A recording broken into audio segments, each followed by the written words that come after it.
evening, Nigeria. Welcome to Updated Precious. A beautiful day again to talk about update of things when they happen for inside our country. And a lot of things don't happen to that teller and initially talk say courts don't finally tell Abure, you know what, your tenure is over, go pack your load day one corner, and then come confirm, so make them make INEC confirm the Usman led team.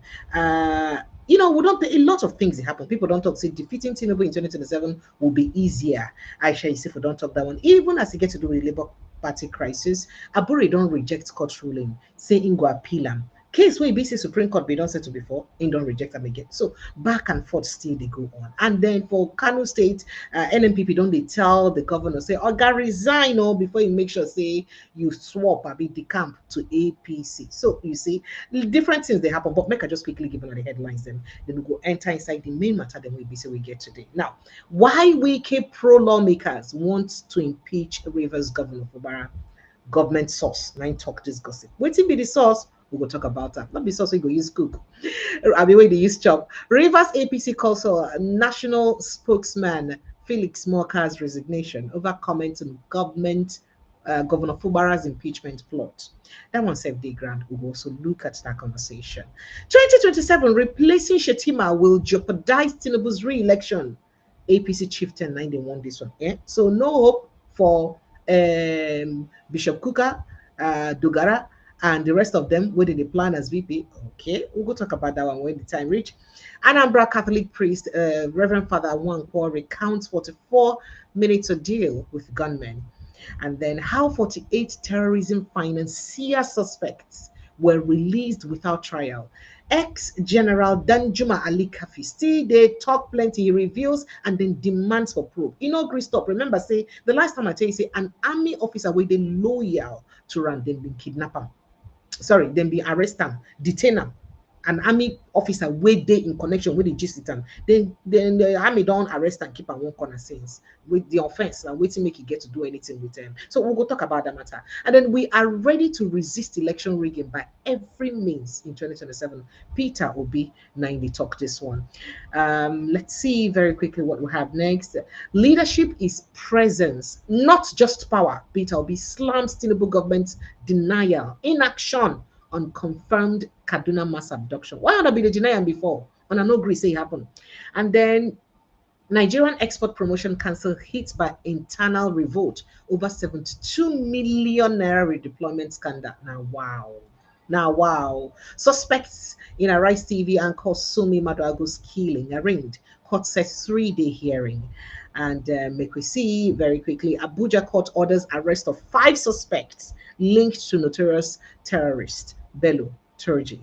And DSS witness tells court Showori's post calling Tinubu criminal threatened Nigeria's national security. Say that post which Showori put to a court Tinubu criminal. Say, do you know that it threatened Nigeria's national security? That is why we have to finish Showori, because how can you call your president? Yeah, I mean, the Americans can call Trump a criminal. It doesn't matter. You know they threaten their national security. But calling Tinubu a criminal threatens Nigeria's national security. And do you understand that? So now it's in DSS and witness the telco. Okay, let's see what we have left here. That's about the conversations we have today. Yeah, people don't they say maybe we issue prayer to Reverend Ezekiel Dachomo as in the battle liver disease, and this according to Plateau journalist them and make it BC recover quickly. Well, these and other issues that IBC would raise, and then to join me inside the studio this evening. Now, Oga person with sabi when be legal practitioner and a person with the ground for what happened for his River State. So would it talk from the source directly. Him, a legal practitioner and lawyer, barrister Chetam. That is barrister Chetam Thiery Nwala. Thank you so much for joining us. Sincere apologies for mixing the name a bit. Thank you so much for joining us. Welcome. It was such a Herculean task to get you. Sincere apologies for what you've been going through in the last couple of days. Thank you for having me. Welcome. How are you? And how's our Port Harcourt River State? So sorry about Port Harcourt is crazy as us, but life and well. No, the crazy no go reach Lagos State or no matter what happen. Only politics now they make Port Harcourt crazy rich. The craze no fit reach Lagos State. So. Welcome. So let's dig right into this conversation because yeah. So yesterday, a gossipy scoop come out saying the sole administrator, Ibok Ete Ibas, they actually give 350 million naira to each of the 26 lawmakers where they loyal to Nyesom Wiki for constituency projects where they no execute. And then most of them did not even have a company where they're supposed to use execute them. Some of them get to quickly forge a company or use company where they moribund or something like that, use execute the project. And then later today, now they hear more gossip, even more damning about the reason we make this whole drama of impeachment they happen. Say now because of say Wike and in team, they push for a supplementary budget, even though we've heard that before. But that the main reason behind the supplementary budget was so that they will allocate about 10 billion naira each for each of the lawmakers, the 26 lawmakers, as constituency project, apart from the 350 then they don't take before. And as Fubara look at, he said, "Nah, we no need supplementary budget. The one where them pass before don't reach. Now, dear problem come out." Meanwhile, the lawmakers in the accuse them say in they use money anyhow without allocation, in they do anyhow with money, and say in don't they do this one since now waiting make Supreme Court rule low one now in don't they do them again. So make we understand waiting be the, I mean, as a legal practitioner and as somebody where they in tune with waiting they happen for politics or River State, waiting be the truth of this whole matter, what's really going on in our state. Okay, Go ahead, I don't please. know whether to start to address your audience with pidgin English or with English, but nevertheless, the most important You thing is can that use anyone you flow better whatever with, please. Anyone you flow better, but you can mix it too. It's fine. it's all right. It's all right. Now Thank let me you. say this. Let me be blunt about a few things. We have Mhm. suffered as Rivers people last 1 year, the last 2 years or thereabout, and I must state for a fact that these issues that have bedeviled us were clearly avoidable issues. But sadly, we have people who feel that they own River State belongs to them, and whatever that was happening in River State, they have to decide it. And for me as a person, I do not believe that I'm a conquered person. If everybody is conquered in River State, they cannot, because I I understand myself and I choose my decision as a person. Now, we saw a situation, we saw a wasted 8 years of Wike's administration as governor of River State. And after that 8 wasted years, we saw a situation where he had to force this governor down our throats. Yes, forced this governor down our throat. They dealt with opposition within the state, So you carry Fubara destroyed Chukuna. opposition businesses, Chukuna. blocked their businesses. We know ask them to give us a shot, they shout, say we no want this Fubara. We no want him. We can say no. Now him must become on a governor. Well, the Nigerian system. He get all the state mind. They gave him all the state mind. He used them against opposition political party. Even made lots of executive orders against us. Plenty executive order were inside within that period. We make campaign difficult for opposition political parties. Now, this Fubara don't come, become governor. As he become governor, we must make progress as a state. Whether come through KLEG or come through Uru, Supreme Court don't come affirm, say, okay, this man properly win election. Even if we don't say no win election. Say, na mago they do, use, bring them in. But Supreme Court say, no win election. Supreme Court don't So judge anything that in the Supreme Court same talk win na law. election. Okay. So that's what they talk about. So what is Supreme Court talk na law? So far as they say don't win now. However, even if some of us get our own opinion, but Supreme Court not saying don't win, no wahala. According to Port Harcourt local balance, no shaking. Now, you come back to governance. The man don't start to the govern. We don't accept them like this one. We carry press our neck because we can intention ordinary. Now to do a third term through the back door, using Fubara to do third term. But when he look the team finish, Fubara, like one of my friends will say, the problem with Fubara get be say Fubara get conscience. But me, I don't want to believe all those things when they talk because all of them are politicians. All of them are, and they know what they struggle for. Now, we can't get a situation where the crisis can't be brew. Don't forget, we can provide commissioners, all the commissioners of Fubara, provide all most of the major appointees, including chief of staff, CSO, everything, including the man driver, in cage, carry everybody, cage the man. Now, Driver. nobody, yes, I'm telling you, nobody where they go cage like this will go feel free to move. At some point, you won't cry out for freedom. And at the situation where the man find himself. But me, I don't get problem with all those arrangements. If the man find himself for that situation, before they carry the thing, put him for him body, now him accept say now what he wants now. So that one now him and him Godfather business. But you see, when the crisis come, they heated up, and we can't see a situation where we move. I know why they take my time. They do a breakdown of where would they come from and where we are right now, so that everybody will understand where we they come from. Remember, you get a period where I've been going on one of the national TV, and I say one of the reasons we make this wiki, they sharp up, they sharp down. Now because in demand for money, the man say no, this money is too much. We could use and develop our state. I said that on one of the national television stations. It's still on the, it's still out there. And Wike at no point denied what I have said. Now, that's one part. Instead, he went about shouting and saying that they said I'm demanding for money. Even if I demand for money, was I not the one who bought funds for this person? I bought funds for that person. Now, waiting the man don't turn our state into. Now, the only reason we make you see say some of us, they use style, side with governor. Now say, Wike don't do 8 years. For the 8 years we can do, he mismanage our resources, make noise full everywhere for the state, no carry out reasonable development for the state. You don't carry this man first down our throat. We don't accept the man say, okay, now he go become our governor. Him be our governor, we want him like that. We can allow this man complete in time, come off for road. If you want contest election with them, when 2027 reach, bring person, make the person come contest election with them. But no come they destabilize in administration. So everything we have seen happen in River State is just a disagreement between Wike and the governor, not the governor and the assembly members.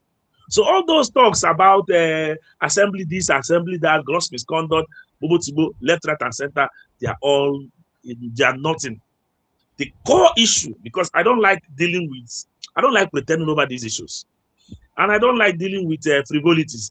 Let us deal with the issue. We know what the issues are. The issue is because one man wants to control the state. He wanted to have a third term through the back door, that failed. Now what he wants to do is to control the state. And the man he brought is not willing for him to control the state. He wants to be a godfather. That's exactly what Wike wants to be. But the man is not allowing, and Rivers people are also resisting this is godfatherism agenda. Now, the current crisis in the state, you know, when they returned from the state of emergency, and before the state of emergency was called off, they called one of the first things, they had another set of agreements. If you run into those documents, though it was not officially published, but if you look at the documents, you cry for our state. You cry for our state. Now, those documents were unpublished, but when you look at some of the things that have played out in recent times, you would agree with me that those were exactly the agreement that was reached between the FCT minister and the governor before the state of emergency was called off. And some of us keep blaming the governor. Are you daft that you would enter into such an agreement? What then is the benefit of becoming a governor if this is the agreement you enter into? Now, an agreement, some of the highlights of that agreement is that the governor will not run for second term. The governor, the minister will nominate those who will become commissioners. He will nominate heads of boards. He would, the governor will only appoint 5 essays. He will not participate in Nigerian Governors Forum meetings. He will not participate in PDP Governors Forum meetings. If the governor has to come to Abuja, he has to first of all take permission, or it's only on the invitation of the FCT minister that the governor can come. Plenty other things that I consider to be rubbish and not in the best interest of Rivers people. Well, legally, illegal contracts cannot be enforced. That is why you see the FCT minister cannot go to court over these issues, because he knows that these things are illegal. All the while, he came back to Rivers State, and when the governor returned back, the governor, they came up and said, now don't forget, under the emergency period, we had a situation where the National Assembly had passed a 1.4 trillion budget for Yes. the year 2025. Mm. And that budget, it's supposed to elapse by December, but it also has a 6-month lifespan by sections of the Constitution that the government can spend till 6 months into the new year, pending when issues of the budget has been resolved. Now, they came up, they felt that some of their interests were not captured within the BAS arrangement. They needed, he said, first of all, they told the government that he was going to give each assembly member 10 billion naira as compensation for all the stress it made them go through. 10 billion naira each. Don't forget, Ibas had given these people 350 million naira and one Prado Jeep. Now, the 350 million naira is for their constituency project for 1 year ago, which none of them has done anything reasonable with that money. In fact, my own House of Assembly member is using 350 million naira to build town hall. Town hall. Then you not ask yourself this question. No, because it's big now. What are you talking about? Well, no, now we don't do that. We don't do that here. How can you big call Obirikuri town hall? No, because it's big. So now the town hall is building. You ask yourself, in this big 2026, that the development somebody is bringing to his people is a town hall. That the things he would bring to improve the lives of his own people is a town hall. Meanwhile, there are communities that have health centers that are actually lacking certain critical facilities. Imagine where you invest 200 million naira into a health center. Go and see our primary schools and our secondary schools.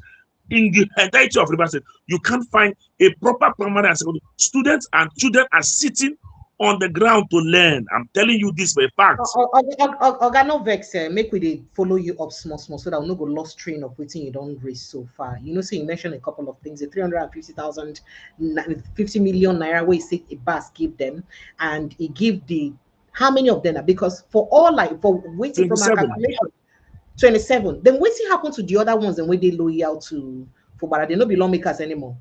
Now you see that way the problem staff will be say don't come out, because we know say no be 27 lawmakers now make up the River State Assembly. You see, now be the problem which some of us get with Fubara for all this in rubbish negotiation we go enter into. Because all this in negotiation, it is not in the best interest of both himself and his supporters and even the states. Now, the thing is this: Fubara entered into a stupid negotiation. I'm sorry to say, but that is not the fact. He entered into a negotiation like a child, like he was forced, or there was some voodoo used on him and all that. Now, the Supreme Court in their ruling has stated that everybody, whether suspended or removed, who were members of the assembly, should be returned back. Yes. But Martin Amehule came and said he wasn't going to recognize these 3 persons. So Gary Good Boy, Oko Jumbo, and this other guy too. What's their crime? He wasn't going to recognize them. They fought against him now and stood with the governor. That is their crime. Now the governor saw no problems with it, but probably was using through the back door to give Oko Jumbo their money. And not also forget, within the period under review, the governor had given Oko Jumbo and these other assembly members cars. He has given them their own Prado Jeep. He has also gone ahead to give them constituency monies, allocations were given to them by the governor during this crisis, yes. So we didn't expect that a BAS would also give to them. So the excuse of not giving to them is quite understandable, because they had been giving money within that particular period. Now, that being said, this 350 million naira now that was given is for 1 year. Yes. Every year they're supposed to be giving 350 million naira projects. They had come. Now, because it's the normal thing, under wicked administration, I think they were giving 100 million per year for constituency projects. But this administration that's 50 million. That's like more than 3 times the how much the one they were given before. No problems. That is if they were using the money to even do what they are supposed to do. But you know what they have done now is to add to the number of their friends they have gotten, add to the number of native but they have sown, and all that. But for us, we're not even bothered about all those their shenanigans. Now, The point is this. I made a video this morning and I was like, see, how would you be elected to take care of your people? You see the sufferings of your own people, and you would collect these monies, hold back to these monies, and not impact into the lives of your people. You watch your people suffer. The Nigeria of today, there is a lot 200 million out of the 350 million can do. There is a lot 200 million out of the 350 million can do. What are you doing with the money? Let us assume that you want to be kind to us. You want to embezzle one part and use the other part to work. And you said to invest 200 million into either agriculture, even if it's 15 million, into either agriculture or into what do you call it? Into healthcare or into renovation of some of the primary schools, which you can do. But these guys have failed in it. Even in Port Harcourt City, students sit on the ground to learn. Oga Cheta, but I thought we had Amechi built some great public schools before he left. What happened to them? Between Amechi's And including administration healthcare centers too. and now, Healthcare centers too. The Peter Amechi's administration and now, it's over 10 years. They don't wear out. Wike did 8 years. So naturally, there will be wear and tear. Amechi did over 150 schools. The same thing for the healthcare, for the health centers. There is no community or ward within Rivers State who will find Amechi's school and Amechi's healthcare health centers. Now, Amechi built international standard secondary schools across the 3 senatorial districts and in some local governments. The quality of schools Amechi built is what today the federal government is using for the Federal University of Environment. What Amechi built as secondary school is what federal government is using as a kickoff center for the University of Environment. Now, that tells you the quality of what Amechi had placed on ground, the vision.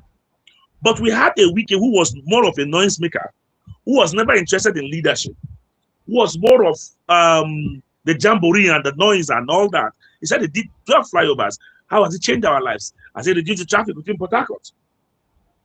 Are we not still having those crazy traffics? They're still there. They're still there. Was there no feasibility plan before those? Nothing. No. We don't have it. No, we don't do that here. Please. Now we don't. We don't talk about development plan here. This is our state. We ask it the moment you wake up from sleep, anything that comes to mind, send it out. Once you wake up from sleep and you dream of one flyover that moves from one person's house to the other, you just come and execute it. Because they do not have a budget. They don't have an appropriation act. Only do a jamboree. They don't. For the 8 years he was governor, he didn't make public his appropriation act. He didn't? They didn't make public. We demanded for it severally. Had lots of issues. They only just claim, and when you look at what they call an act, you'll be ashamed of our state. So the sad part of this, where we come from, is that there is no accountability. Nobody is held accountable for their actions. Nobody is held accountable for their actions. Everybody gets away with whatever they do. That is the sad part of where we come from. So that is why Wike can waste 8 years and come and be forming Jagaban for people who do not know him or understand his own antics. And that's why some of us do not even give a damn about all the shenanigans and things he's pulling up. It's a sad one for us and it's a sad situation. But you see, as Rivers people, we'll keep demanding that let what is right and proper be done within our state. All right, sir. So if you look at what's they happen, I mean, you talk some things, say Wike say he won't become top godfather, and then he won't do third thing through the back door. But Wike himself has consistent. He stated in the past that godfatherism would never work in River State. He knows say no go work. How you think say he will take work now? Because he's already working. We see youths of River State going around River State chanting and protesting that no Wike, no River State. That's the thing. So how was he able to, or is he able to galvanize people to this level where be say they feel open mouth? The River State are from come before, you know, if he talks, say no River State, no anybody. It shocked me to see youths in their numbers flood the streets of River State, say no Wike, chanting no Wike, no River State. Does that not mean that there's something, you know, he's doing right to those people? We make them fit the support them, whether blindly or not.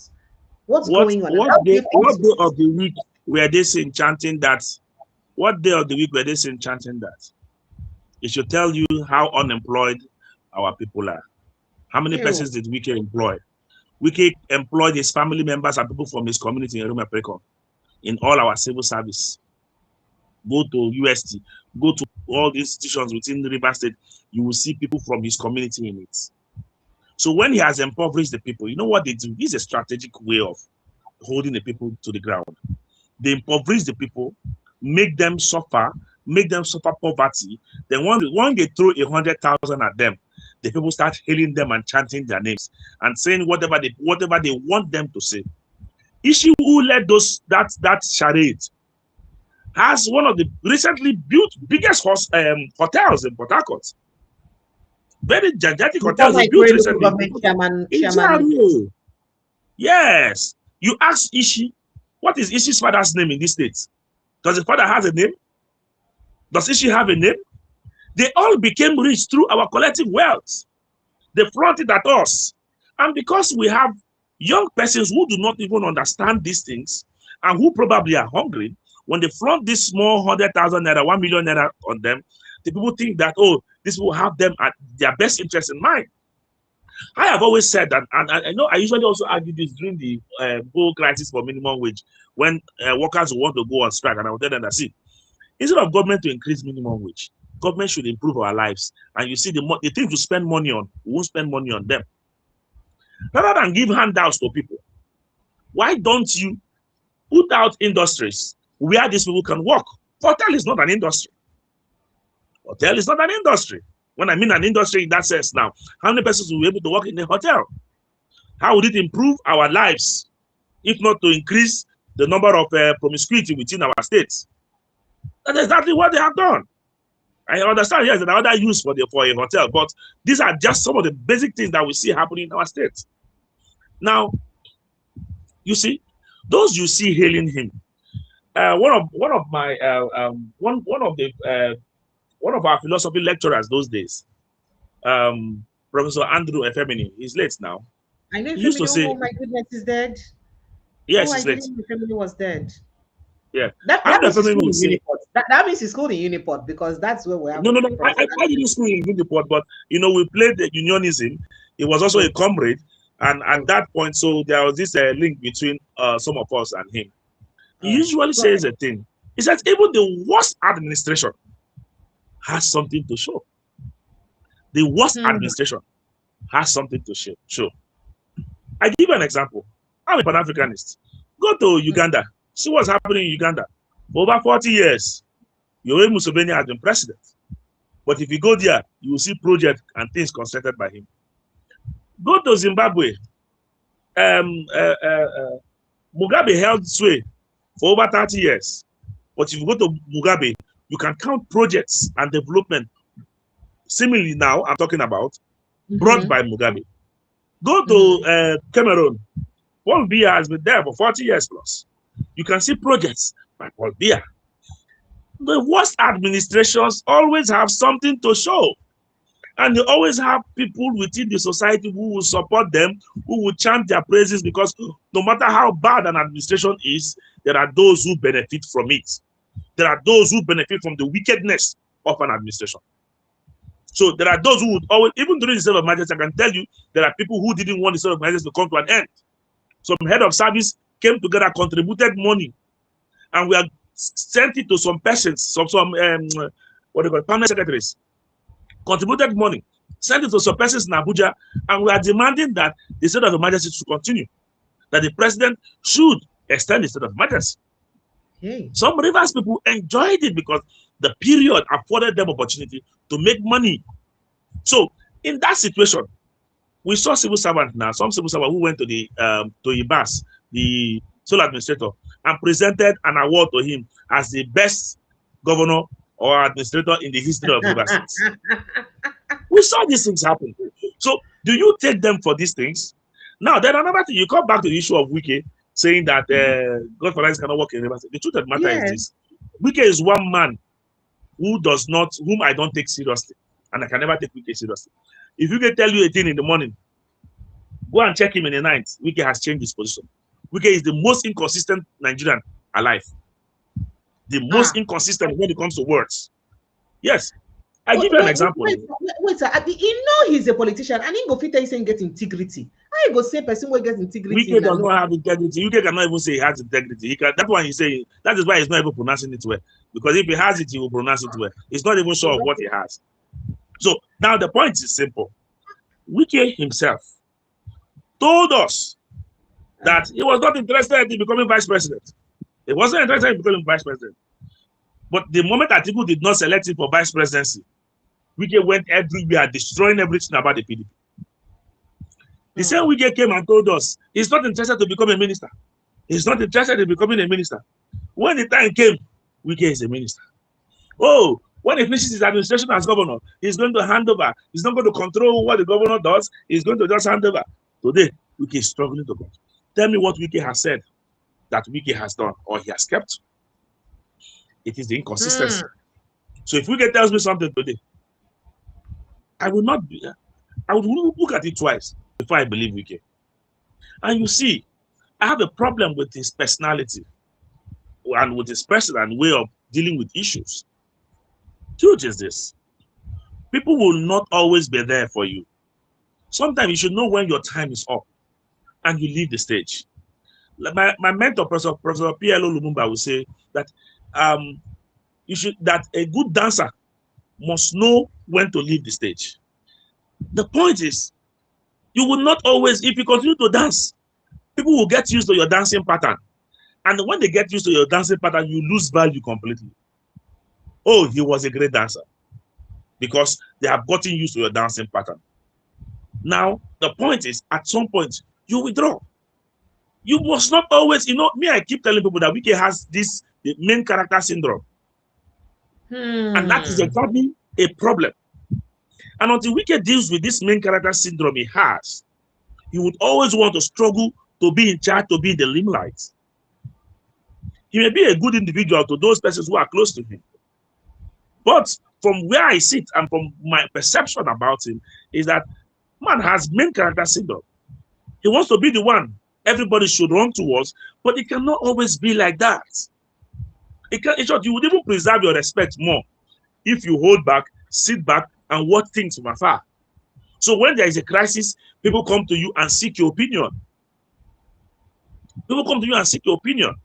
But what we see, you want to be the one to say, this person will do this person will do that. Oh, you are now towing the entire to the 3 local government of Rivers State. To what effects? How does that even benefit us as Rivers people?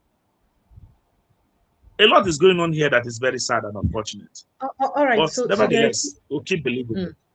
All right. There are a few other things that you talked about. I would also like to perhaps just jump on. First of all, lastly, you spoke about the character of the person of Wike, and I'm worried, is that the best we could offer in Rivers State?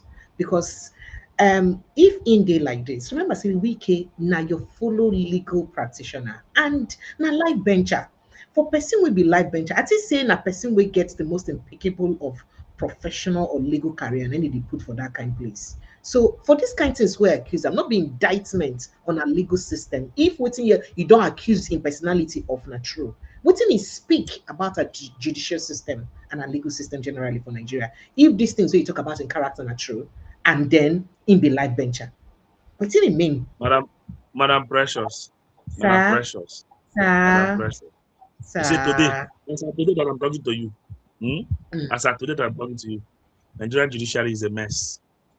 It's a complete and total mess. As of today that I'm speaking to you, Nigerian judiciary is a complete and total mess. So anybody can be anything in our judiciary. Anybody can be anything in our judiciary. That does not tell that this person is this or he is that or he's the right person who is supposed to be there. I'm telling you for a fact, the judiciary today needs a total overhaul. Total overhaul. Have you ever heard that the FCT minister is the one now building houses for judges? But he built Have you for ever them when heard he was that? governor. He built when he was governor in the state. And Perhaps it's just a we style. His way criticized of it. thanking them. That was why he was Mm. able to pocket the River State House of Assembly and River State Mm. Judiciary. The judges were at his beck and call. We saw that happen in River State. You can't even go to court against the FCT minister and against the governor then, and you win in River State. Today you can't even go to court against the FCT minister and you win. Are you not seeing it play? A man who has multiplicity of interest in some litigation that is in the court is the one building houses, and the Chief Justice of the Federation is hobnobbing with him. Is hobnobbing with him. And you say that we should have confidence in the system? Even as a lawyer, I have lost confidence in our system. I have lost confidence in our system. So what does that mean for an ordinary Nigerian who would want to Nigerian who sees the judiciary as the last hope of the common man? That one not follow The again. judiciary is to be the last hope of the common man, but judiciary remains the last hope of the common man depending on who you are dealing with. If you're not dealing with a powerful politician, the judiciary can be the last hope of the common man. If you're dealing with the powerful politician like Wike, the judiciary cannot be the last hope of the common man. It is only God who is our last hope at this point. It's our reality. You know, the problem they have with me is that I don't even know how to. I'm praying to God to give me grace, so I don't know how to garnish this thing so that I'll paint it so that it doesn't sound too blunt like this. But this is our truth now. There is no better way of saying this, and I'm telling you. There's no better way of saying it. I wish there was. I would have actually said it that way. But the judiciary is a mess. A total mess today. The governors, that's why you see court orders and counter court orders. The governors control the state judiciary. The federal government controls the federal judiciary. So once there is a decision from the state judiciary, the moment it gets to the Court of Appeal and the Supreme Court, the federal government picks it up from there and push their interest to the end. That is why you can see that even state of emergency matter that was brought before the Supreme Court, a state of emergency issue that was brought before the Supreme Court, it took the Supreme Court such a matter of national importance. It took the Supreme Court 6 months to look into that matter. 6 months for a matter of national importance. 6 good months. So who will bail the cat at this point? We're not ready. We're not ready. You know, in those days when we used to hear about people like Justice Oputa, Justice Karebi White, to hear about Justice Nikki Toby, and the rest of them, there was this respect you give to the judiciary. Profession, yes. But today, no. I leave it at that. God will help us. All right. So going back to the drama in River State, Wike has also accused the governor, Fubara, that he employed 10,000 people that SIM did not follow up with, that he made a mess.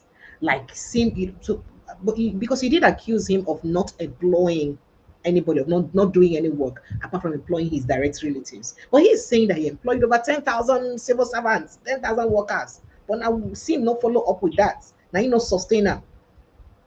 Are you saying that Wike is no vessel? The 10,000 people going in employ. How do you start employing people? You stayed for 8 years, 2 days to leave in office. You start an employment process. Pack your family people, pack village people, and put on the list. 2 days to leave in government. You pack your family people and say you are doing employment. You stayed for 8 years, no employment. And let me ask this question. Why are we adding 10,000 workforce into our civil service?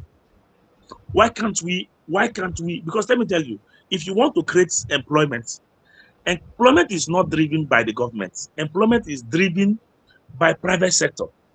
When you have viable private sector across the states, when you have a working private sector, investors are coming in to invest, and they're investing their monies into our states.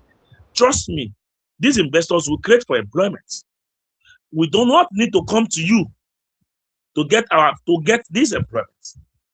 But why are we now backing our civil service with people we do not need. You're saying you brought in 10,000 persons. You can't even find them, because the truth of the matter is that that process was done badly. The process, what is the process of the selection? Some persons do not even have certificates. Some persons were just brought in through the back door. A lot of sham was done in it. Unlike what we saw during the Amechi 30,000 teachers that were employed. We saw how transparent that process was. How people who do not know anybody, whose fathers had no names, who got employment in the system. But this time around, we saw what they were doing now. It was now political slot they were sharing. They were giving to different, they give to party people. That's exactly what they were doing. They shared the slot to their friends and cronies.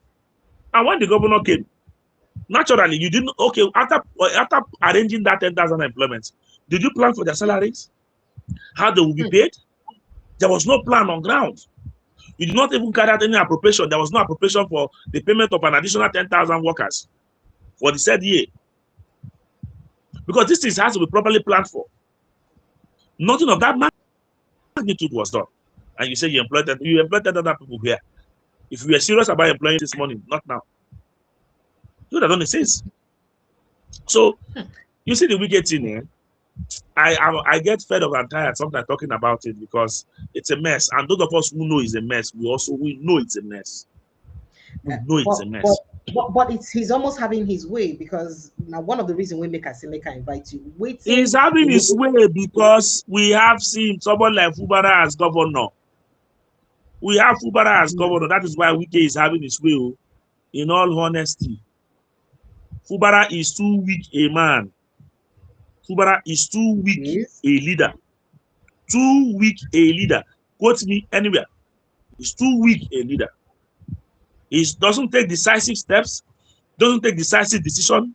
His pampering situations he should be dealing with decisively. His pampering situations he should be dealing with decisively. That is why someone like Wike will do whatever he's doing in the States. They took local government from him now. They took everything from him. Fubara is just there. Figurehead, nothing. Nothing. It's a sad situation. All right. So legally speaking, what are his chances of not being impeached? Because as it be like this, so now, whether it be saying because of say they want 10 billion naira appropriation or not, impeachment go day like this, so now, because the faction gets the majority of the house, and people they talk say even the chief judge he get things so he hold against the chief judge if he make the chief judge succumb, the age falsification issue and other issues. Why some people they talk say there is no all those by you. So what age falsification issue against the chief judge was just to put the chief judge on the edge and to hold the chief judge on the chief judge down so that he does not side with the governor. But you know the man has age falsification issue, and you still went ahead to appoint him as chief judge. Are you not the terrible person? Wike appointed him as chief judge now, so Wike knows the man has age falsification issues, and he still went ahead to appoint him as chief judge. Then it tells us the kind of person Wike is. It tells us the kind of person he is. How do you know a man falsified his age? You knew it. Then you went ahead and appointed him as chief judge. That's on the one hand. So what now, the constitution is to the effect that the chief judge will set up a 7-man panel. Yes. It is left for the chief judge to set up that panel. Right now, there is a court order restraining the chief judge from going ahead with setting up the panel. And of course, the chief judge at the head of the court must obey the order. Even if some of us have also argued and said that order was wrongly given, that order shouldn't have been given because it contravenes section 188 sub 10 of our constitution. It contravenes it completely. But it's an order of court. An order of court, because we have to avoid anarchy, because we don't want to also preserve our democracy. Order of courts must be obeyed, no matter how wrongly it was reached. So the best anybody can do is to either go to a higher court to vacate the order, or to seek the court who had given that order to also vacate the said order. Until that is done, that order of court remains the law. It remains the law pending when we have a superior order or decision on that particular issue. Now, the chances of the governor not being impeached, it is not the House of Assembly who can impeach him. The people who have the powers to impeach a governor is that 7-man panel. which can be set up by the chief judge. Because if the 7-man panel finds the governor wanting, if they find him one stands impeached, otherwise the governor stands impeached. If they don't find him wanting, if they do not find him wanting, the governor immediately, the House of Assembly not override the decision of the panel. So the life of the governor is hanging on that 7-man panel that is to be set up by the chief judge. So what is the possibility that the chief judge would have the capacity to constitute a panel that is not viable, that will not tilt towards Wike and the assembly? Well, I will not be able to tell you what the possibility is, because as of today, me, I don't trust anybody in Rivers State. I don't trust anybody in Rivers State to do the right thing. Yes, I am telling you for a fact. I don't trust anybody in Rivers State to do the right thing. Everybody seems to be doing whatever they like. Rivers State to do the right thing. The law is that the 7-man panel must be 7 persons of unquestionable intent. That's what the Constitution says. Unquestionable intent. So anybody can be on the panel.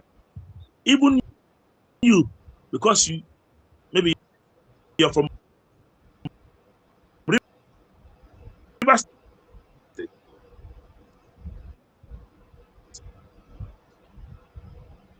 Oh dear, network issue.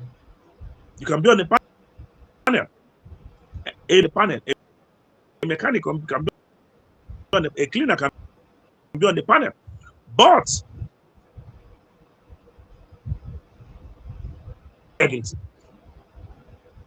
now I can hear you, but you were skipping. Can you hear me?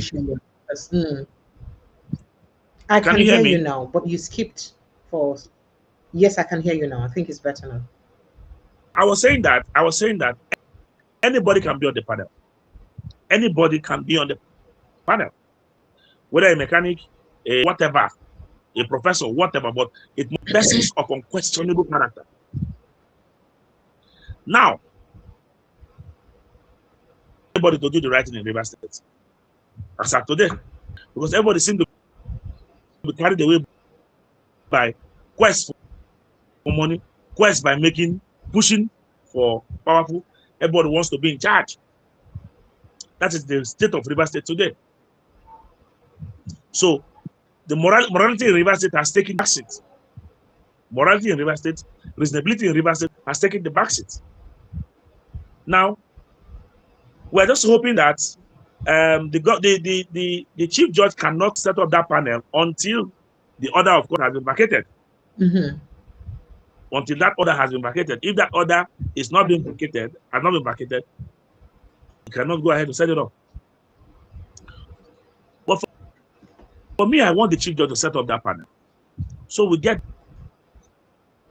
done with this whole impeachment madness.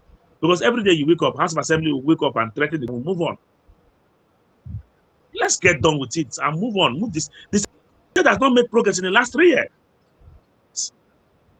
I was going to ask you about that. We have been on the stalemate. It's a sad one for us, Rivers State. So I'm quite saddened. Because I was going to ask where this leaves the people of Rivers State. Where does it leave them? What is their faith? Where is the development? Where is as I speak to you now, there's no hope in sight. Yeah. As of today, there is no hope in sight. As of today, we're just living by the day. The day you wake up, whatever government does, you continue with it. The Rivers State does not have a plan. That an investor, a foreign investor who wants to come and do business in Rivers State, will now look at the plan and say, okay, this is the plan for Rivers State. That this is the projection. You cannot, you can't, even those of us who are in Port Harcourt today, we can't even project. You can't do a long-term projection. You can only do a projection based on the current circumstances. But say you want to do a 10 years or 5 years projection in this state, you can't do a 5 years projection because the system does not allow for that. The system does not. They have so bastardized the system, and it's a terrible situation, very terrible situation. So we can't carry out any projection when it comes to Rivers State. We are held bound. We are completely held bound. And the sad part is that we are held bound by one man who has the support and the blessings of the president.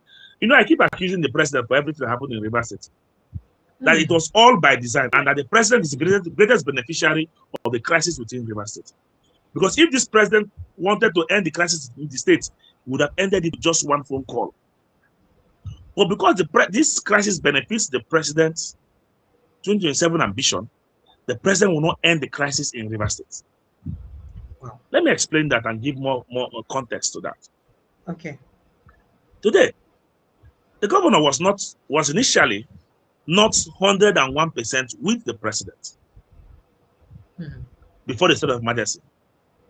The president saw a leeway, declared a state of emergency in Rivers State for 6 months, destroyed our economy for 6 months, destroyed us as a state for 6 months, and twisted the governor with the declaration, forced the governor to come and be loyal to him. The governor went and pledged his loyalty to the president. Not just pledged his loyalty, defected to the APC to be with the president in his political party. This was all by design. It was all the president wanted.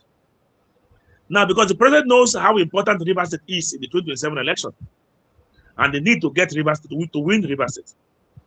So as of today, the governor is shouting on your mandate to just stand. The minister is shouting on your mandate to just stand.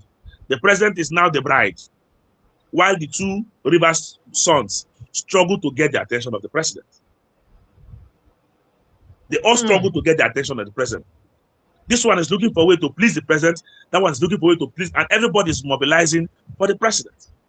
That is why, because the president knows, if I call Wike to order and say, Wike, stop that thing you're doing in Rivers State, return back to Abuja and focus on the development of Abuja, it will harm. Wike may get angry and stop supporting him. If I also call the governor and say, okay, let us deal with the governor, Rivers people may get angry and there will be a protest vote against me. What do? I allow them because the two of them are serving my interest. And that's exactly what we see play out in Rivers State. That is why you see nobody will call Wike to order. Wike will continue to do everything he's doing in Rivers State, and he will continue to get the blessings of the president. But when the president is done using him, the president will discard him. We have always seen these things play out. We also saw how the president, you saw the back in the who came out and said that Wike told the president that he was going to destroy PDP. Yes, that's not achieved it. He has achieved it now. He has achieved it. But he denied it. He said he never said so. He said he never said so. No, he's denying it, but the man has said it now that he was in the meeting now. Has Wike accepted anything? Even the things Wike said, has he accepted them? The ones who have video recording. No, no. He accepted that he has a Rolls Royce. He also accepted that he has a wealthy father, you know, because his father is a. And he did accept that he was who owns the house in the US. Did he accept that one? Which of them did he? Which other thing, as Wike said, that he now said it was his wife's father who gifted the house to his children. Nah, I beg. It is well. All right. So whilst we, you know, open our phone lines and let Nigerians know they can jump in on the conversation, I can't let you go without feeling your pulse on the state of Nigeria generally. The political atmosphere is almost tensed. The ADC, the APC, almost all governors now under President Bola Ahmed Tinubu. One of the last to join right now would be the governor of Kano State. I mean, just Plateau State is already gone. It's a lot going on. If our people don't talk, see, it will only take Holy Spirit shot to stop Tinubu from winning election 2027. This is because they don't plot every strategy down. So meanwhile, the opposition, they do many more. Atiku is still resolute to contest. And Peter Obi feels like he should get the ticket. If he's not getting the ticket, he may likely leave ADC. Where does that leave Nigerians? And what do you think? What's your projection for 2027 amidst all of this? Let me say this. You know, I am not a fan of Peter Obi. And I'm not a fan of a lot of these politicians because I keep saying for a fact that Amechi, Atiku, Peter Obi and the rest of them who are vying for presidency, they are all people from the same old stock who we have seen them. Peter Obi did not change the lives of the people in the state. Forget those rasbatas of the 2023 election where they were projecting him like one messiah. He's not a messiah. We all know that. When Peter Obi was governor of the state, it was not amongst the best 5 governors, or he wasn't the best governor within his time, within his class of governors. It wasn't the best governor. Anambra, we didn't see Anambra to be outstanding like some presidents.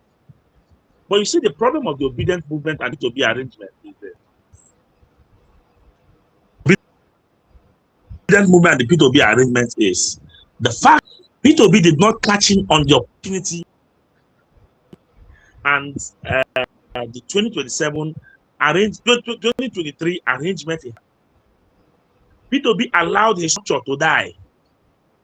One would have expected P2B that the moment you lost that election in 2023,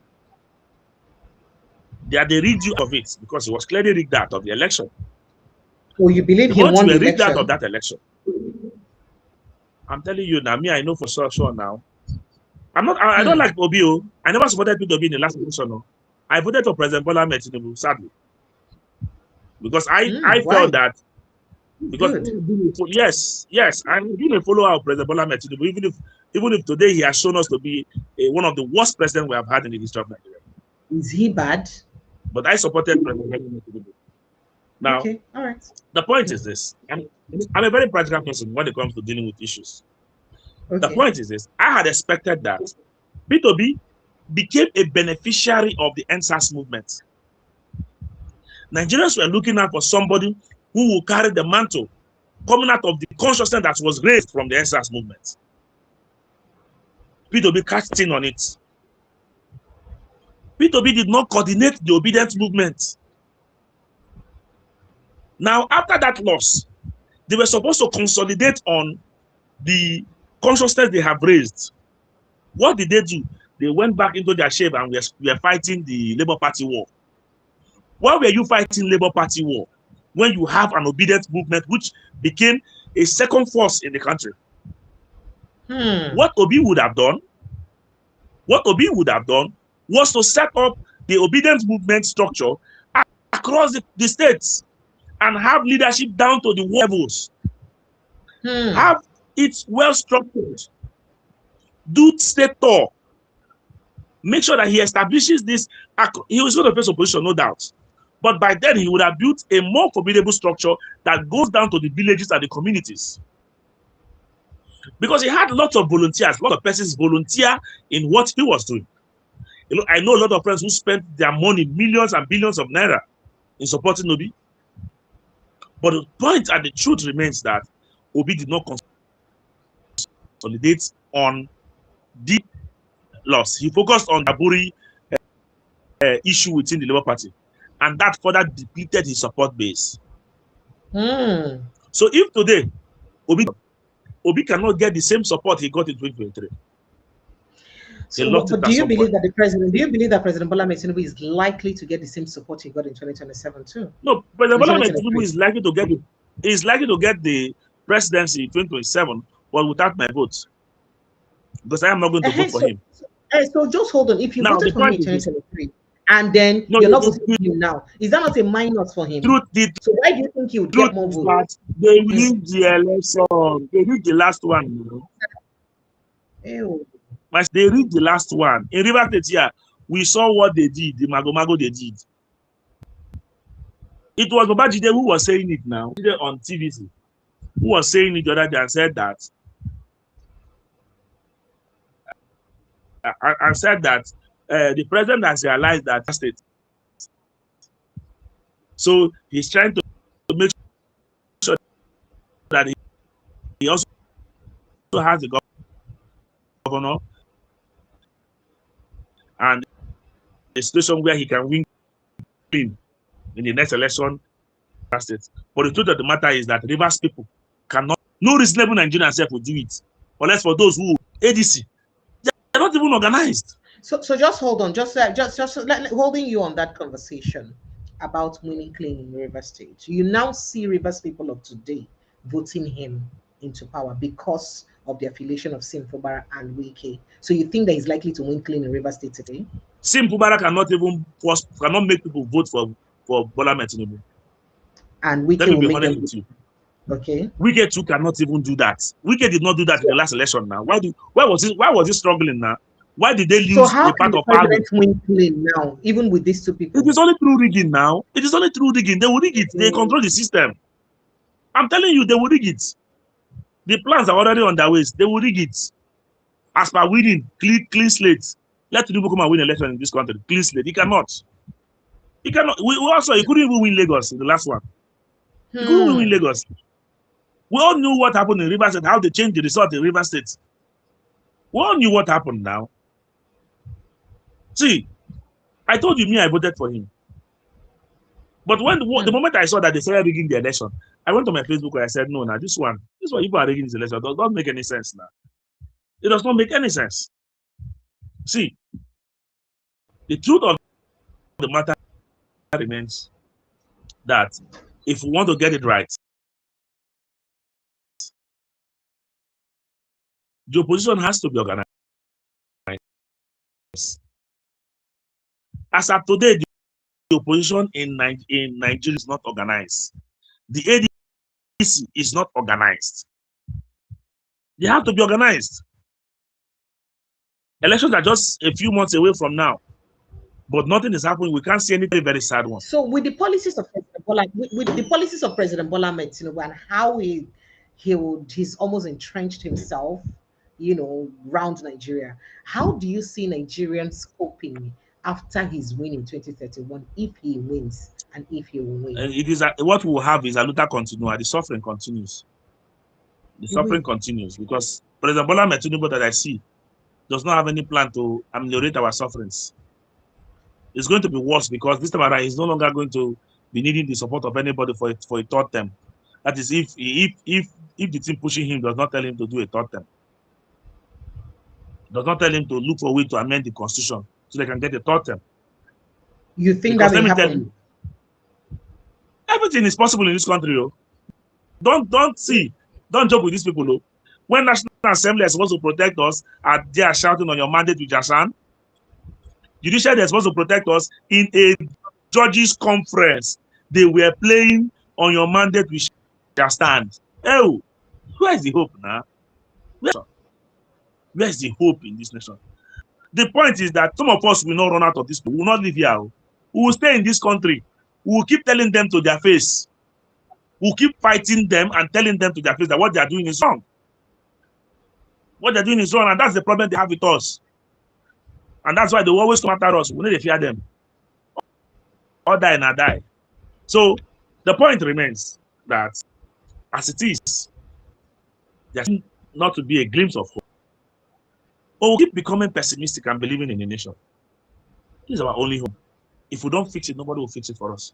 If we all run away, we'll continue to embolden them to hold sway and to do whatever they are doing.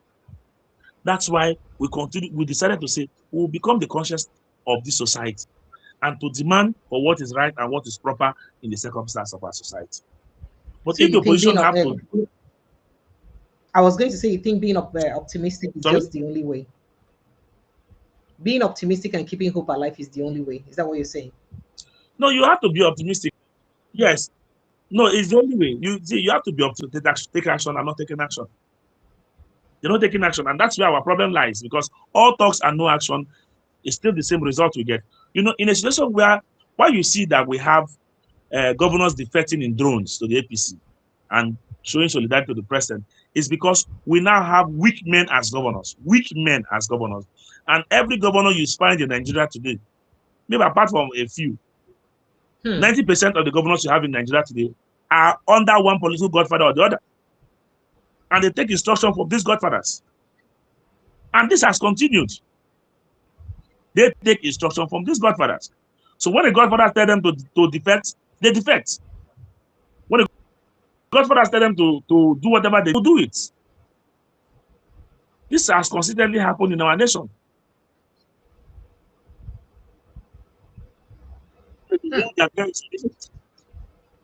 They're not strong. So we're going to have these weak, very weak governors, very, very weak governors. The governor forum is not even strong. The PDP governors forum is still not strong. It has even been depleted. So it's a sad situation and a very sad circumstance for us. All right, sir. Nigeria's phone lines are open. Please kindly jump in on the conversation. You can call the WhatsApp number 0817-029-4077. That's the number to call. Or you click on the link on the pinned post and it will bring you straight to the studio to join us to the conversation. 0817-029-4077. I know some I get plenty of questions to ask him. I'm not saying obedience good on the vex of you by now. Then get plenty of questions to ask you. But before, I cannot have a conversation with you without talking about insecurity in Nigeria. And at the forefront of that right now, waiting they happen with the United States interference and what's going on. Just about Sunday, about 177 people have been kidnapped for a church for Kaduna State. And those 177 people, police first talk say nothing like that happened. Only for the same police now to also go, the same police commissioner who said people should stop carrying rumors that nothing like that happened. Only they said, I feel play you evidence, but just get the time. For the same police to now visit the church, acknowledging that such attack happened. In fact, sources have it that the community were told not to talk to anybody about the attack. They should keep quiet. But because of fear, most of them begin talk out. So people come to talk, say the reason we make them be saying people no talk and because of fear of attracting more of US attention, because of say we don't already do on the spotlight, for these conversations. What's your take on insecurity? There are people who are saying that, in fact, almost all the leaders in Nigeria, across Nigeria, no one say one simple truth to hold the people where they do this crime accountable. Where people don't blame saying that the headsmen from a particular ethnic group of Nigeria. The United States don't talk and say not mostly Fulani militias. Nine they causes. In fact, US talk and say the number of people with Fulani militias don't kill.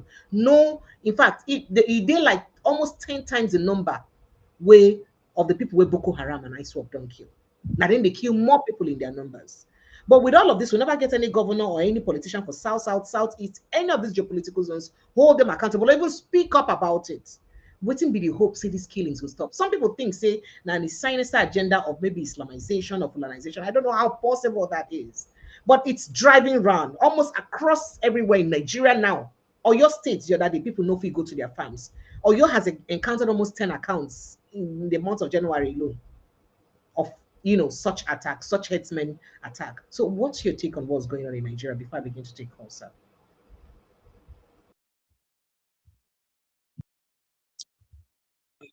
I'm saying more will happen. I'm saying more will happen.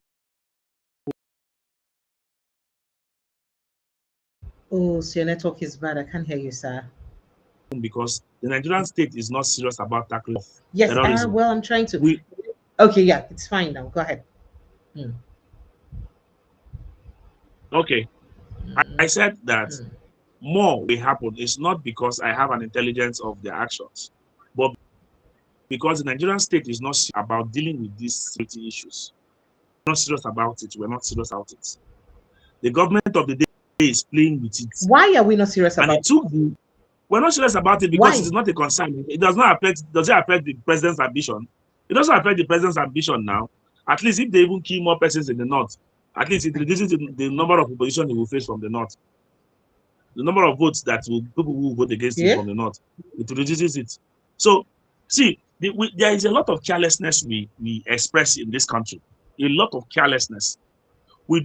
People's lives are not a priority to us. That is why you saw the jamboree they did now in that is it a Yawata incident. It took VDM going down there for us to know that such a thing, that the attacks there was that disastrous. Now, look at how unfortunate the kind of president. Look at the unfortunate president. I'm looking for the best word, not to even sound derogatory. I'm looking for the best word, not to sound derogatory. But look at the type of president we have. Such an incident happened where over 300 persons were killed in Yawata community. You said you were going to visit Benue State, only to gather your friends and your fans and supporters. And The governor who is supposed to be a reverend father, who is supposed to have the hearts, who is supposed to have empathy for people, gather school children, line them on the street to welcome the president under the rain, to welcome the president for such an incident that we should all be putting on sackcloth. We should be the president in all the jamboree and the shenanigans the president did that period. The president did not go to visit the community. He stopped at Makodi, and they said the road was not good. That the rain has destroyed the road, so they cannot visit that place. And we have a reverend father. Reverend father. Oh.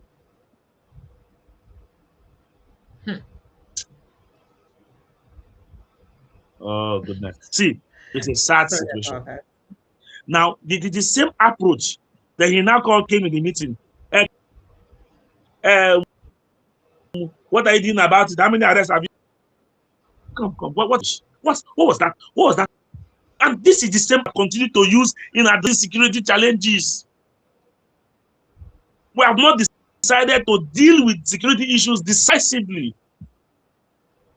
Rather than dealing with security issues, we are sending emissaries to the UK government to do a prisoner transfer of what's his name again? The former deputy state president. Yes, Ikweremadu.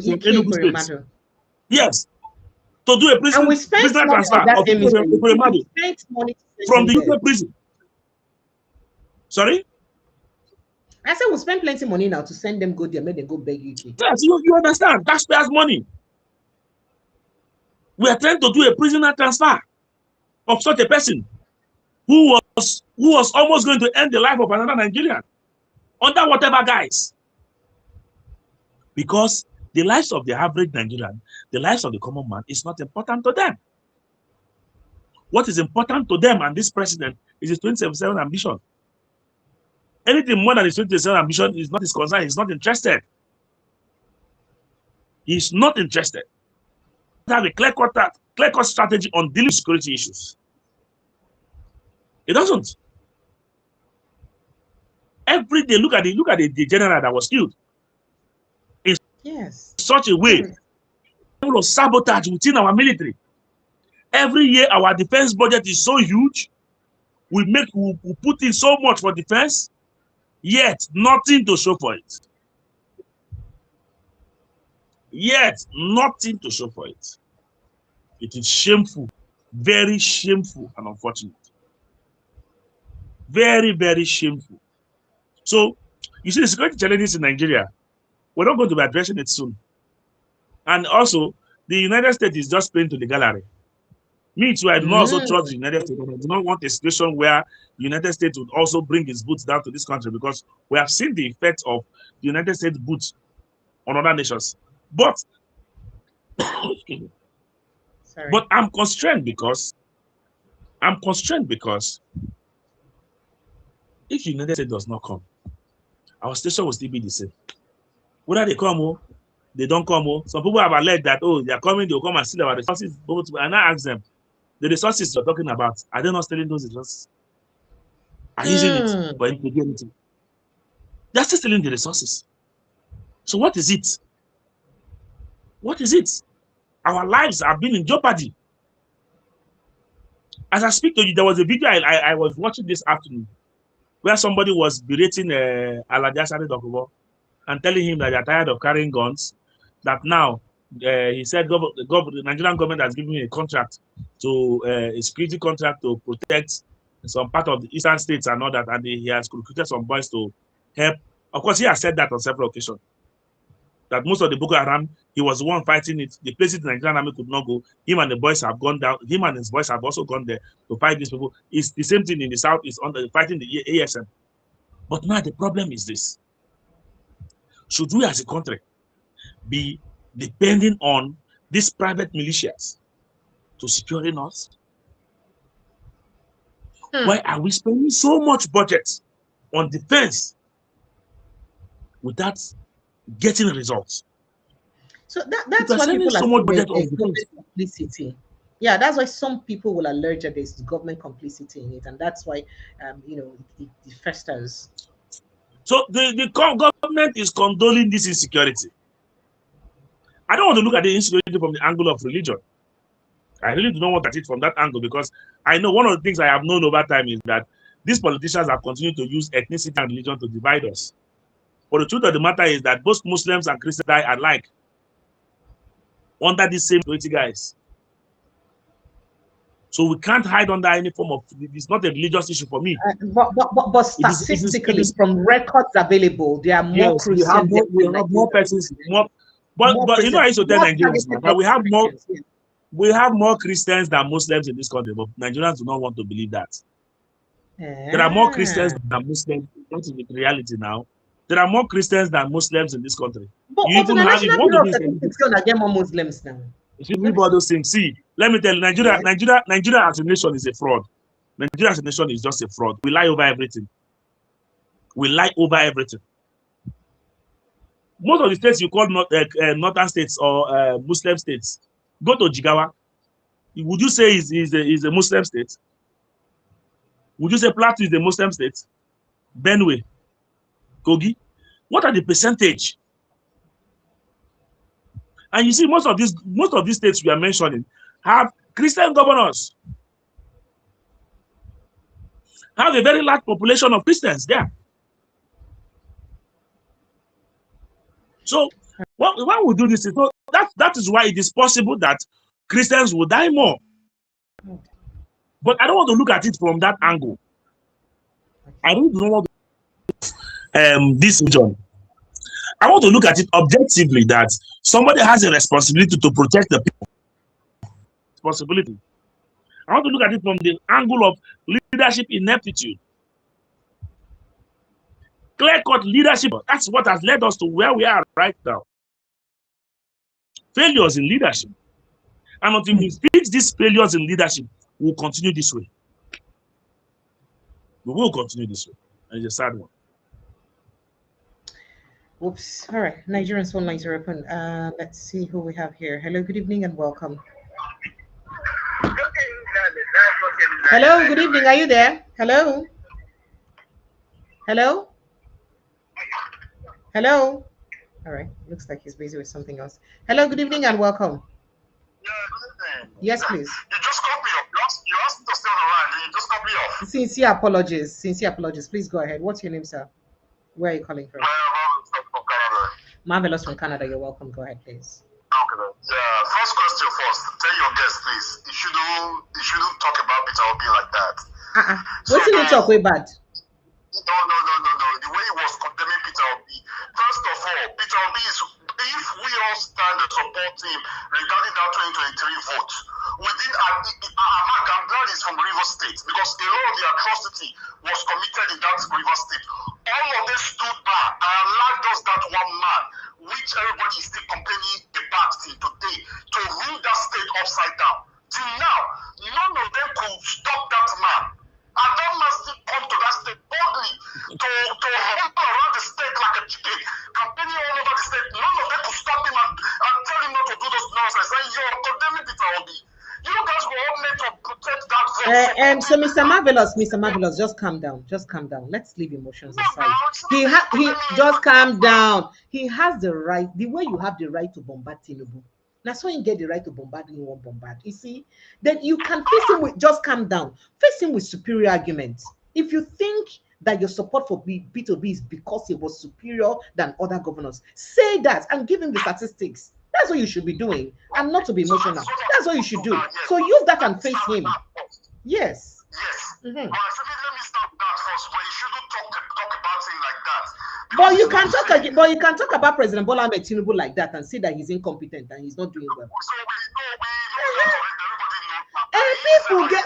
So he also feels, even though he's not he wasn't in Anambra State when Peter Obi was governor, he feels that way about Peter Obi. Now you go tell him, say, this way where you feel, now lie you, or you get them wrong here, because see the statistics, see the evidence, when it shows, say you get them wrong. You prove him wrong. Go ahead. Okay, good. Let me bring some statistics which I knew about. All right. It was because of Saudi, the schools that were seized, which was seized from the private ownership, was returned back to the owners. Then from there, every other state follows suit. I know even in those states as well also follow suit as well. From there, the school started developing.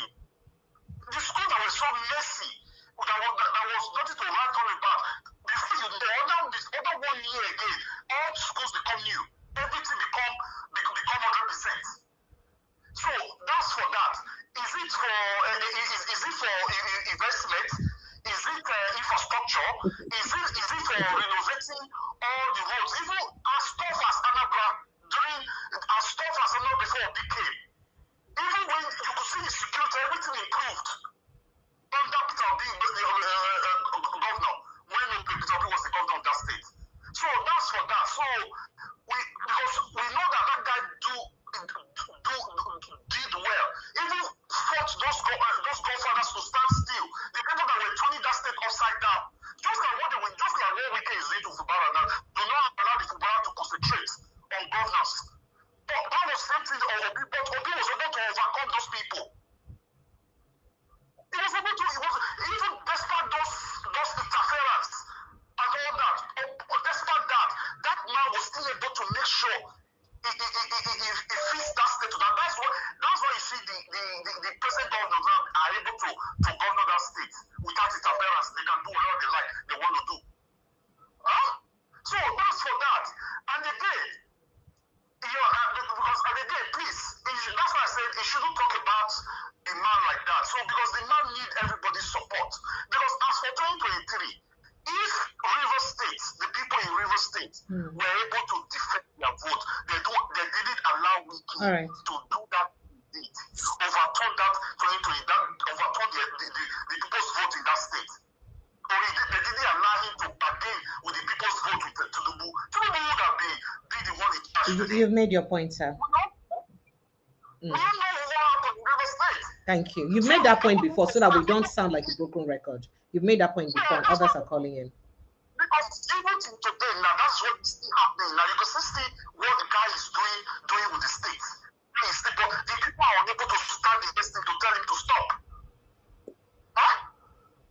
So Thank you. Another thing I wanted to say again, the news has just come across now that Trump is already mounting pressure on Tinubu, telling him to say if you cannot sort the security issue in Nigeria, he either exit, he should exit or something or thereabout. I saw that news or something. I come across it this evening also. All right. Thank you. What I do know is that More responded to a podcast of a bishop talking about the issue, and he promised that they're going to, take a decisive step about Nigeria. Just this evening, he tweeted that. But I don't know about this. I'll look that out. Perhaps it happened while I was on air. Thank you so much. I appreciate you. Thank you. All right, before I let my guests respond, I would like to please crave your indulgence. Hard like that. This is politics. People have right to who they want to support and who they don't want to support. I mean, if you have selling point for your candidate B2B, you could.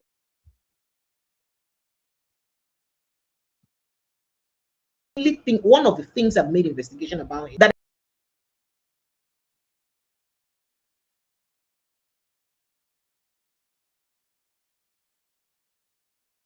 he's been able to prove that he's conquered greed. I don't know of any other governor for Nigeria where see land, take see properties, siphon to their names. That he's not pensionable in his state. He's not taking anything from his state. So if there are other things about him, please put that out. One of the challenges we have with our politicians is greed. Money. They're so insatiable. Only you want collect. So if there is somebody who has proved that, and I'm not today that greedy, my own day manageable, I think it's a plus. So if you have that point to campaign for your candidate, I think you should use it and utilize it very well. Let me get your reaction to what the guest said. There are lots of calls coming in, but let me quickly take a reaction. Okay, let me just quickly react to him. See, let me say this. You don't defeat a system like ours with emotion. If you use your emotion, this is an emotion, channel this emotion properly. If you want to channel the emotion on me, you're wasting your time, because me, I'm like a rock. Or a duck, when you pour water on me, I will shake it off. It doesn't change nothing. You know why I'm saying this? In 2023, you don't elicit people's support, trying to bully them into it. And people like us, one of the reasons, and I'm gonna tell you, there are a lot of persons who also left to stop supporting Peter Obi because they felt that supporters of Peter Obi were bullying people. And if this is the same pattern you want to use in 2027 again, sorry. So me, already I've told myself, my vote for 2027 is going to show if he's going to run the election. I'll vote for him. Whether he wins or loses, I'll vote for Showore. I will not vote for Peter Obi. I don't believe in a Peter Obi. It's my personal decision. So you can't even force me. And like we said, you can't be saying economy, this. Let's deal with specifics. I keep telling people, let's deal with specifics. If you mention one issue, let's scrutinize it. Let's look at it. Let's have the conversation. So, but I really don't want to dwell with the Peter Obi thing because I have my own reservations there. But like I said, I also told you clearly that Tinubu has failed as a president too. I voted for him sadly, but he has failed as a president. Then on Rivers, people standing their ground, maybe you do not know some of us. It is not easy to stay abroad and you're saying that, oh, well, people could not hold them down. Come and hold them down in Nigeria. And you think it's easy to deal with these people. You even think it's easy that I am freely speaking the way I'm speaking like this, and I'm still in this country, and I don't have security guiding me. You guys don't even understand. You don't even have an idea. The efforts some of us are putting in was declared in Rivers State. I was the one that led the protest in Port Harcourt. Go and ask question. I led the protest here in Port Harcourt. Some other comrades on ground who were shot at by the police. It is not to stay online and tweet. It's not to stay abroad and show your solidarity and support from abroad. Come back to the country and fix the country. We decide to see. I have the capacity to travel abroad and stay abroad too. But we have chosen not to do all that. We have chosen to stay here and fix our problem. You can't stay in the diaspora and you want to determine for us how we'll fix our problem. No. If you want to fix Nigeria's problem, come back home. Let us fix the problem together. It is because reasonable people have left this nation. They have made the nation so bad that reasonable people left the nation. So these people cannot have their way. So since you have the capacity and ability to stand and withstand this politician, you cannot be standing and withstanding the politician from abroad. Come, let's do it together on the streets. So that we can actually give courage to others who do not have the capacity and the ability. So for me, it is not by emotion. Let's keep our emotion aside and think out for practical solutions. I used to tell people, I don't like when some persons usually reach out to me, oh, we like what you're doing, we want to fund your process. I say, no, don't fund me. Come, let us do it together. Come and also risk your life and sacrifice your life for this nation. Come and withstand the wicked in Rivers State. Come and you understand what it is. It's not to stay abroad and you're shouting. Come back home. Come back home and show that capacity. And then you understand that the system in Nigeria is very terrible. And that even the judiciary cannot even protect you. You think it's easy to come on a live stream like this and start to say the things I have said this night? You don't understand the nation we are into. If you understand this nation, you will know that this nation is finished. That so if shouting from abroad is a risk. To have the kind of conversations we have on its own is even a risk. Hello, good evening and welcome. No, it's easy when they're abroad because nobody will come after you. They know my address. They know me very well. In short, I was arrested yesterday by the police because a lecturer who has been carrying out a lot of nonsense in the faculty of Law Rivers State University, I had to pick up issues. He's a senior advocate of Nigeria. I had to pick up issues with him. He wrote the petition to the police on defamation. I went to court, got an order, stop it. They did not honor the order. They came after me as I was leaving the court and they arrested me. These are sacrifices that we make pay in this country.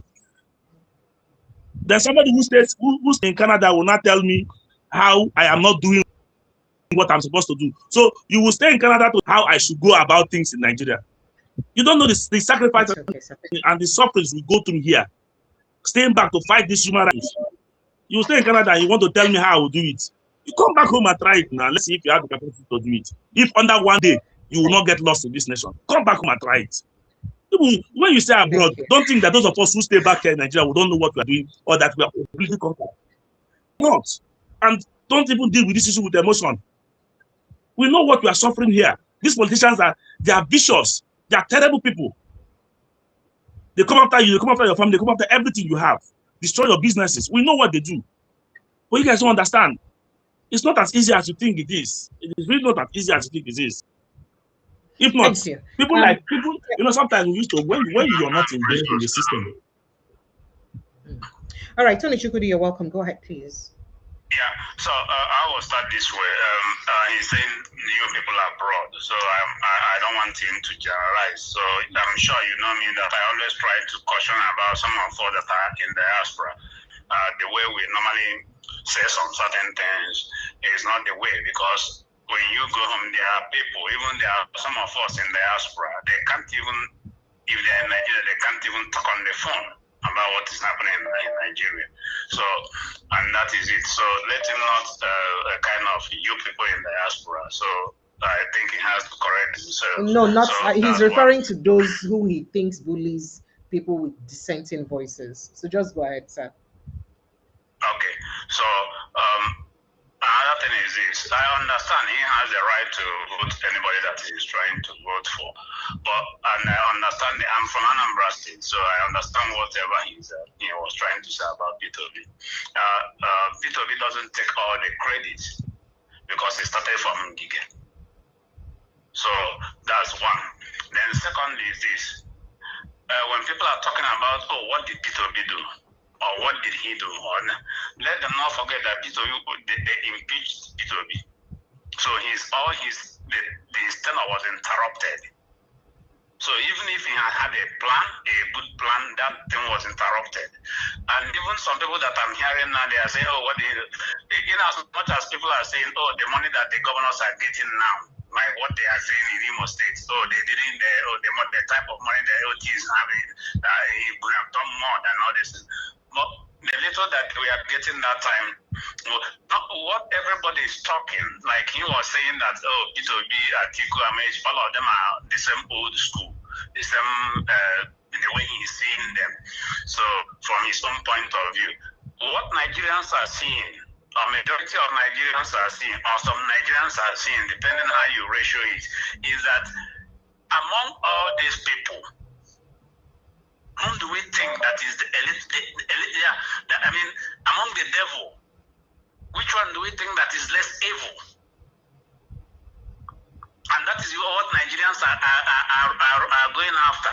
Oh, Peter Obi, and Peter Obi himself has already said it time without number that he is not an angel. Nobody is.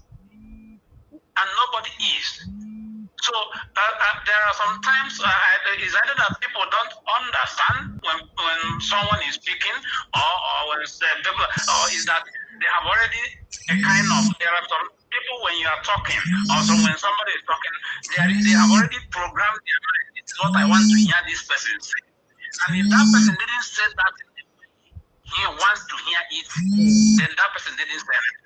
And it's totally wrong. So in as much I understand. If he was fame, the person I voted for, and the reason why I voted for this person, this is the person I'm going to vote for. He said it now on this platform. He might decide tomorrow and change and send it. So it's not something that people will misunderstand him. But all I know is that Nigerians are going after the person that they think that is a little bit less evil. And that is what it's all about. Nobody, no politician, but in this, even in the UK. All right. I can tell you there are some roads that in this UK, they have done that road for how many months, but the same length of road. Okay, one thing I will tell you, if you check the cost of road in UK, the same length, the same kilometer of road, and check the cost of it in France. So there is something going in different places. So, and the only thing that I want is that I understand him. Let every other person try to understand him. Thank and you. what the River State people, in as much as some of them are now crying, that's the reason why I like to talk, because he was talking about Fubara and all this. I mean, the reason why I don't want anything to hear about Fubara or whatever, because he's just, I have told you before on the other platform that there are people that we shouldn't be talking about. You see the professors, like I didn't mention professors or lecturers. These are the same people when thank you, Tony Chukudi. We also need to release the guest, so you help me make a break, I beg. Thank you. It's all right. Thank you. Thank you so much. I appreciate you, because there are lots of people on the line to joining. Comparable facts. Good evening and welcome. Please kindly make it quick. Yeah, good evening, good afternoon, everybody. Yeah, good afternoon, my brother. I share your analysis, and I completely agree with you 90-something% of the time. I'm an Obi supporter. I met him here when he was in US.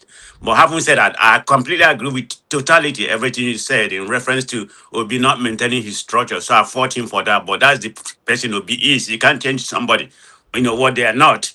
But having said that, I know. I think Nigerians, they lack emotional intelligence. I mean, people calling, because of your own opinion, they coming here to, to disagree with you with Mr. lack Mopo, of. we've addressed that, please. Let No, him no, allow. I just don't like when people do something like that. The guy is very special. He's a very good guest. He has his opinion. So you don't come here to, show you're sentimental and bash the guy. It doesn't make any sense. But anyway, let me go to the main topic. I'm not going to talk about Obi. So the situation I find in Nigeria is that we have, a big problem, when it comes to Nigerian politics that has to do with godfatherism, personal power battle, weak institution, politics over people. So my question to you is about what's actually going. I'm not going to talk about Nigeria, so the focus will be on River State. I know you said that Fubara is very weak right now. Do you foresee him if he got a second term? Because that godfatherism, he may get away from it because he has he has obtained the second term. Do you foresee him changing, being able to govern? Because the people of River State has suffered a lot. I'm from Imo State. I was in Nigeria recently, so I don't see any achievement they have done recently. But having said that, do you foresee him maybe doing better? Become his own man. But right now he's weak. What's your opinion on that?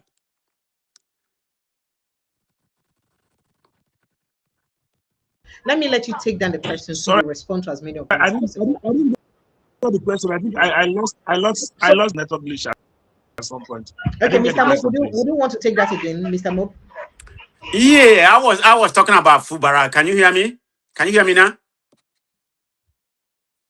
Yes, Can he you can hear hear Yes, me? please you. go ahead. Yes, he Very can. well, sir. Yeah. You said about Fubara being weak, right now, So my question to you, if he get the second term, do you foresee him being, being a man of himself, become a governor, what he's supposed to do? Maybe he's doing this right now for the first time, try to get a second time. If he get the second time, do you foresee him, you coming from River State, maybe you know some of them, do you foresee him doing better? I mean, being his own man? Okay, as I said, I'll let you respond when we take more calls. Hello, good evening and welcome. Who's on the line? Well, What's your name? Where are you calling from? Hello, good evening. Yes, good evening and welcome. Yes, it is you. Go ahead, please. Make it quick. You look like you're in a noisy place. All right. Please, I want to please beg you to remain, for me to remain anonymous. Okay, so go ahead, please. Mr. Curtis, I greet you specially. Okay. I want to greet your guest in the studio there. Is he hearing me? He can hear you. Go ahead. Go ahead, please. He can hear you. All right. Mr. Curtis. He can. Your talk is jamming. The former guest is I can hear you. No, it's not jamming. It's because you're listening from your end. That's why. So please turn off your listening device and listen from the phone. All right. Mr. Curtis. Okay, you have to turn off your listening device for you to hear us clearly, else you won't be able to hear us. All right. Okay, I think we'll have to talk to someone else first. Hello, good evening and welcome. Good evening, welcome. What's your name? Where are you calling from? Please kindly make it quick. 1 minute, 2 minutes max. So we know. I'm calling from United Kingdom. You're welcome. Go ahead very quickly, please. Thank you. Yeah, please. Don't put pressure in my stomach. It's always what you do when I ring in. I'm sorry, I don't know the name of your visitor there who has been addressing the line, and I have not followed up fully, but I hear and I heard few of the things he spoke. So first and foremost, there was a time he said something about Amechi. Amechi built schools here and there in Port Harcourt and whatever. Question I have for him there is, if Amechi had built all this school in Port Harcourt and such a nice man with vision, how come Amechi was the Minister for Transport and all the rest of them and was busy building railway line to Niger, to Chad, to Senegal, without building anyone to Port Harcourt? He was busy making Northern State beautiful all his years as minister. And now he's vying to be a president. And he's telling us that Amechi was a good governor. Good governor with all his intelligence. He ended up under APC as a minister of transport, commissioning beautiful things in the north and outside Nigeria, going to other All right. other regions, other countries, without thinking about his people. Thank you. That one is one. Then the second question is, another thing is that the man in your studio there told us he voted for Tinubu 2023, and he's now talking against Peter Obi. You voted for Tinubu 2023. The Tinubu campaign to win election. What did Tinubu say that convinced you to go and vote for Tinubu in 2023? Now you are telling us that you are going to vote Showore. Obviously, it's very obvious that you are an APC guy. Stop that. Stop. No, sir. I will not let you toe that line. Please. Okay, sorry. Please, let's not go there. I withdraw. Please. I withdraw, Precious. I withdraw. Sorry. So now, what you have to know is that the battle Peter Obi is fighting is not an easy battle. Hello? Go ahead and conclude your thoughts. Thank you. Yeah, it's not an easy battle. Sorry, I withdraw that. Battle that Peter Obi is fighting is not an easy battle. Peter Obi left Labour Party after all the years and struggle to remain in Labour Party. They frustrated him. He left. Then they legalized Labour Party. They pursued him to ADC. And some people will come on TV and be saying, why is he jumping from one party to the other? Why is he jumping from one party to the other? They knew very well that Nigerian party system does not have you to trade or to be in a party with ideology. They opened the system that now that is in ADC, they are trying to rubbish him in ADC, making that P2B to be frustrated. Thank you. If you want to vote for Showore or anybody, you don't have to come here and begin to announce it and degrade P2B. Because if you follow his battle, you can't be there in TV to come and be telling us that people in diaspora doesn't know left and right. It doesn't make sense. Thank you very much. Thank you. Thank you so much. Thank you. Please, you guys take it easy this evening, please. Let's not turn this into, a chaotic conversation. Good evening to you and welcome. Good evening. Good evening. Can you hear me? Yeah. So yes, my name is Sid. Sid, you're welcome. Where are you calling us from? Yeah, from Australia. I just wanted to thank your guest and also for what he has said. I think he's spot on with regards to the rivers issue. There's nothing more to add. Everything he said was point blank what it is. And of course, Tinubu is the person that has to decide what happens there with regards to how the state is being governed. But also what I wanted to ask him with regards to the Obi issue, it's now we have an election coming in. Even if he votes Showore or whoever anybody votes, the question is, will the votes count? We will not still come back to the same issue of INEC bungling it.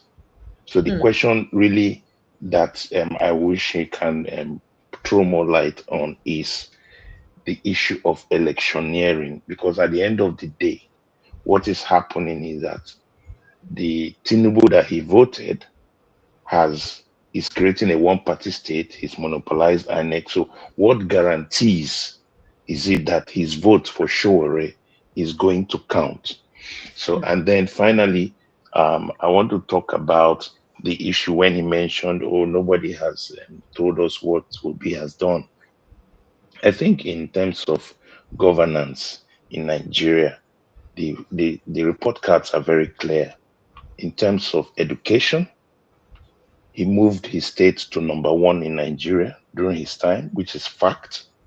So that is a plus on human capital development. Number 2, if you look at the statement from Okonjo-Iweala and her book and all that, when she was foreign finance minister, he was the only one that was insisting among the governors to save in the Sovereign National Fund, which was very critical. All other governors wanted it to be downed.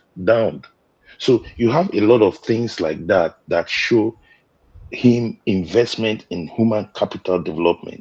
Just like when I was in Rivers State and during the time of Amechi, I can verify that those schools, he built them, he upgraded them.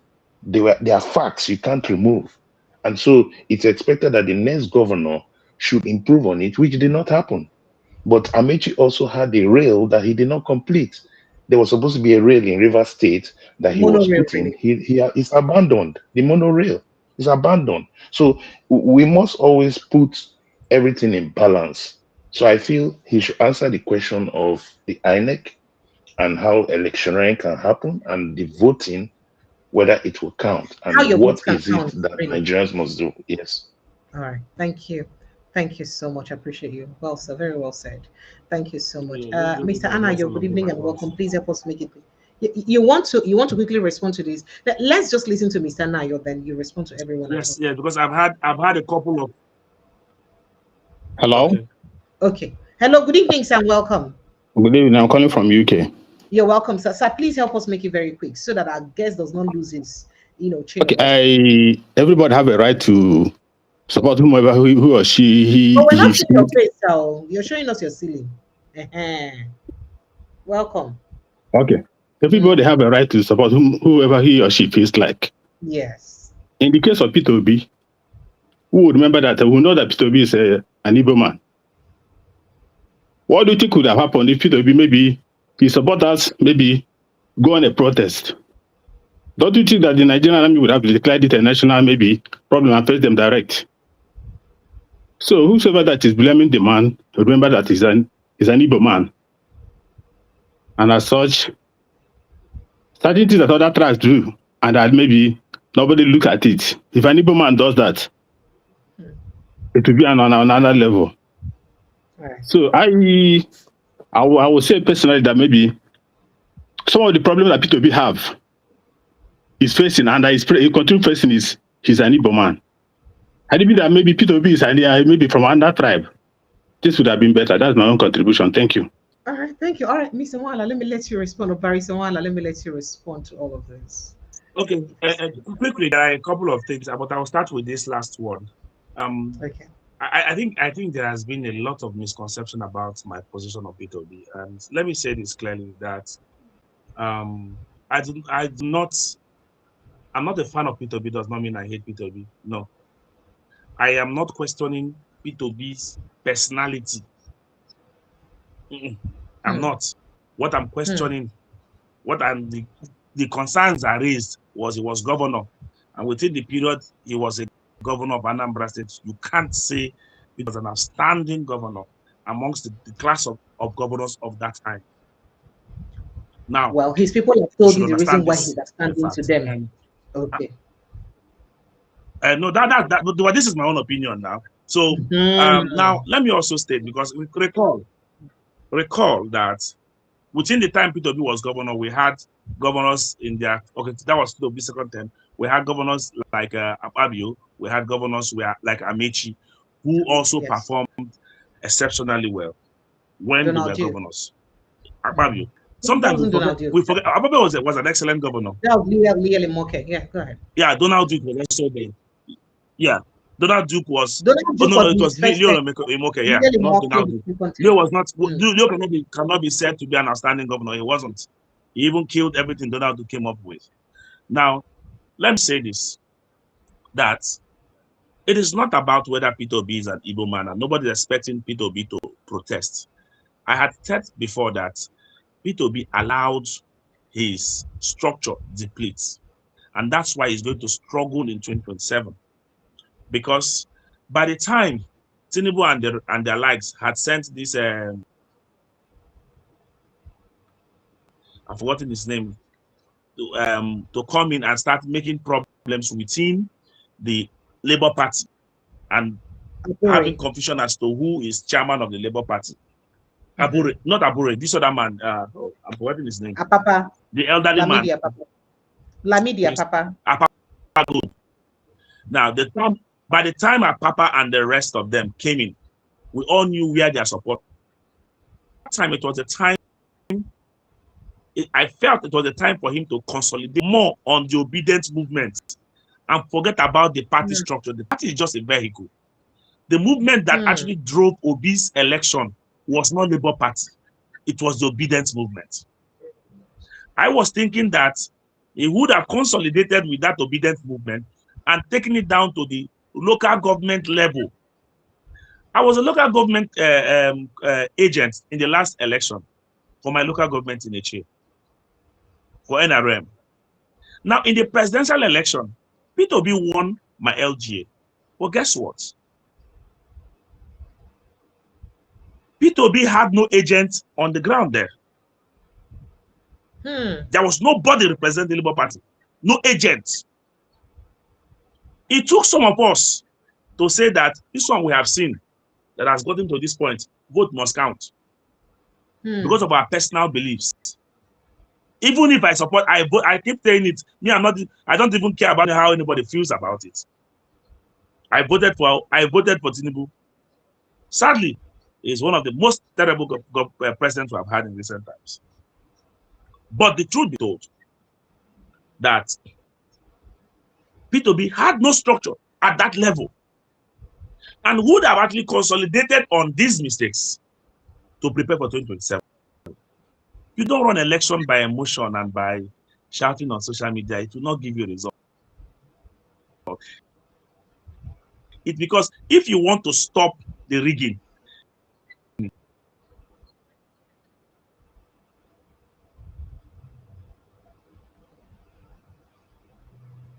your network is interrupting at this point now. Sincere apologies. I think it's can you hear me? Go ahead. We lost you at some point because of your network.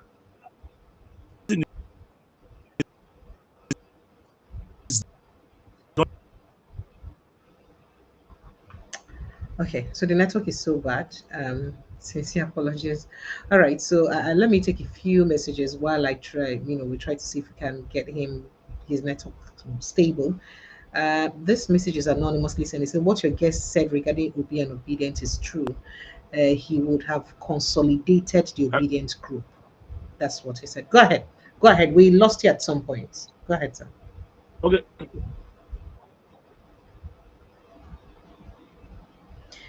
Oops, this network issue, Sha. Crazy.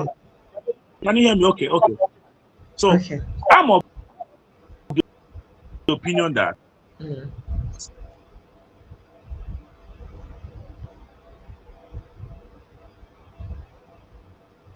I don't know. I don't know why we can't hear you. Okay, go ahead.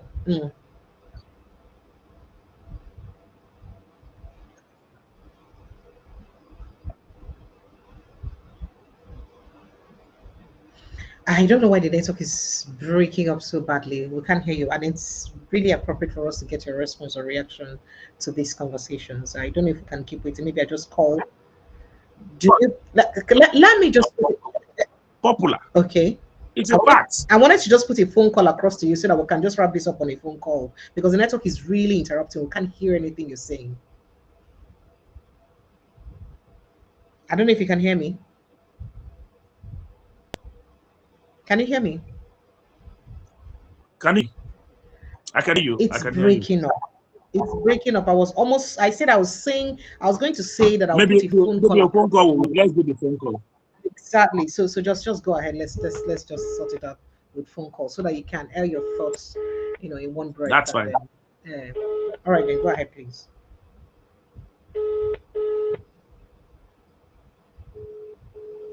Please go ahead. I'm calling you directly, a phone call. So please kindly respond, sir. Okay, I don't think. Yes, go ahead, please. So you were saying something, please. Yes, kindly go ahead and conclude your thoughts, sir. Okay. Hello. Yes, we can hear you. Go ahead. Now, when it comes to these issues, I must say clearly that we can't guarantee that elections will not be rigged in 2027. Because one, the court is not there to protect us. And these men are not willing to carry out any electoral reforms. The National Assembly you have today is not willing to carry out electoral reforms. The new appointee, the new INEC chairman, Amoteku or whatever it's now, forgotten his name, Amopiton or whatever. Amokpiton, he is not there to do your bidding or to do the biddings of Nigerians. We all have that at the back of our minds. I'm a realist. Because the truth of the matter, the only thing that can save us as a nation is that the result that should count should be the result that is sent to ILM from the polling units, not the result that was collated at the collation center. You see that IRF result? If that IRF result works, it will help us. Because I have discovered that there has been a lot of discussion at the collation center. Lots of discussion and rewriting of results. I saw that firsthand. I'm telling you that of personal experience. I saw that firsthand. But you see, I want Nigeria to get better. I really want Nigeria to get better. But Nigeria cannot get better in the circumstances we have found ourselves now. And so whether Tim Fubara can perform better as governor of Rivers State, if given a free hand, I will answer yes and no. Yes, because the period we saw, we had relative peace in the states during his administration. We saw certain changes, certain actions that were taken, and government, we saw a little bit of governance. We saw Tim Fubara take action and take steps to restructuring a few things before we saw the destructions again.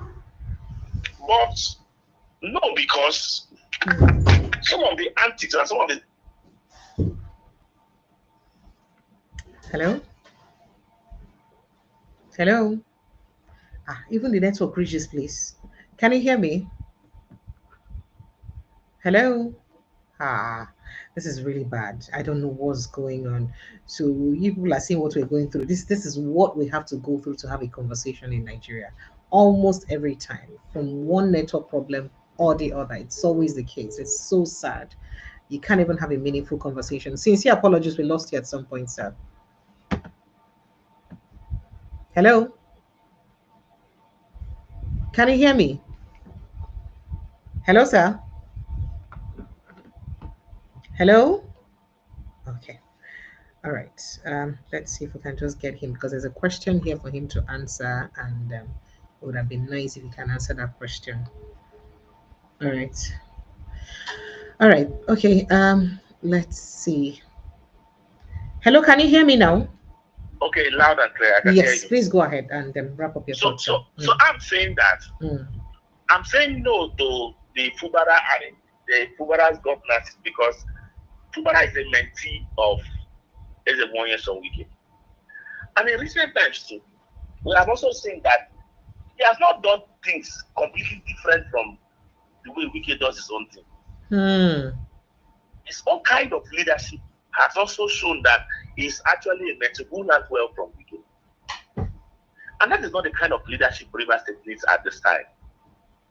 That is not the kind of leadership Rivers State needs at this time. It needs to completely deviate from most of the things Wike did, because Wike did those things out of wickedness against the opposition and out of political reasons. Where people's road, where they will construct a road, I will not complete the road because an opposition lives in that particular street or on that side of the road.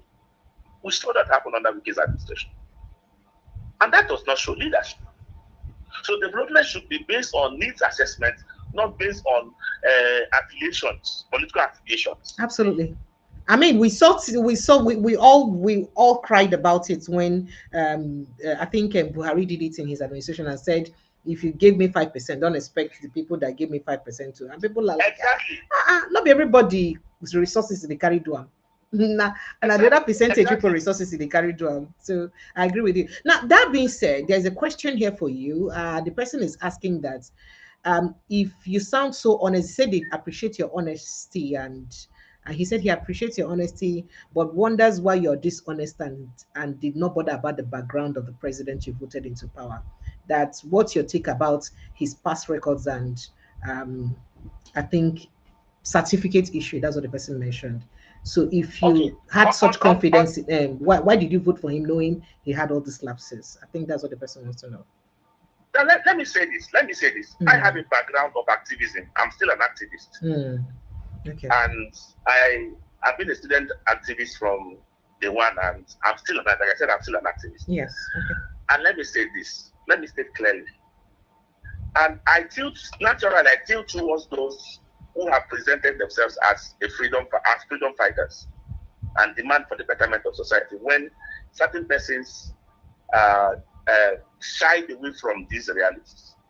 Okay. We can't take out the fact that President Tinubu, at the point in this country, was the lone opposition voice in this nation. when PDP helped during Obasanjo's regime, precisely. I mean, yes, we know exactly. But does that take away the fact that he does not have verifiable records? That's what people are asking. It doesn't. No, it doesn't. Okay. It doesn't. No, but I'm giving you a background of where my support came from. Okay, all right, okay. I can remember in 2012 when we protested against fuel subsidy. When we protested against fuel subsidy removal, 2011, I left. 2011 or 2012, one of them. I left Port Harcourt, went down to Lagos, spent 1 week in Lagos, joined the protest in Lagos because we wanted a better country, we wanted a better society. I did that. Now, having done that, who was at the forefront in that particular struggle? It was President Bola Ahmed Tinubu. There were other struggles we had within that particular period. The 2012 protest, Abi. But he's ended up doing what people think is worse to Nigeria now, and nobody's protesting against him. That is why some of us have also resolved within our hearts that we will not, because when we saw those moves, we saw other actions by the president prior to him becoming president. We felt that this is one of us from the activist community. Oh, so you choose brotherhood against verifiable records.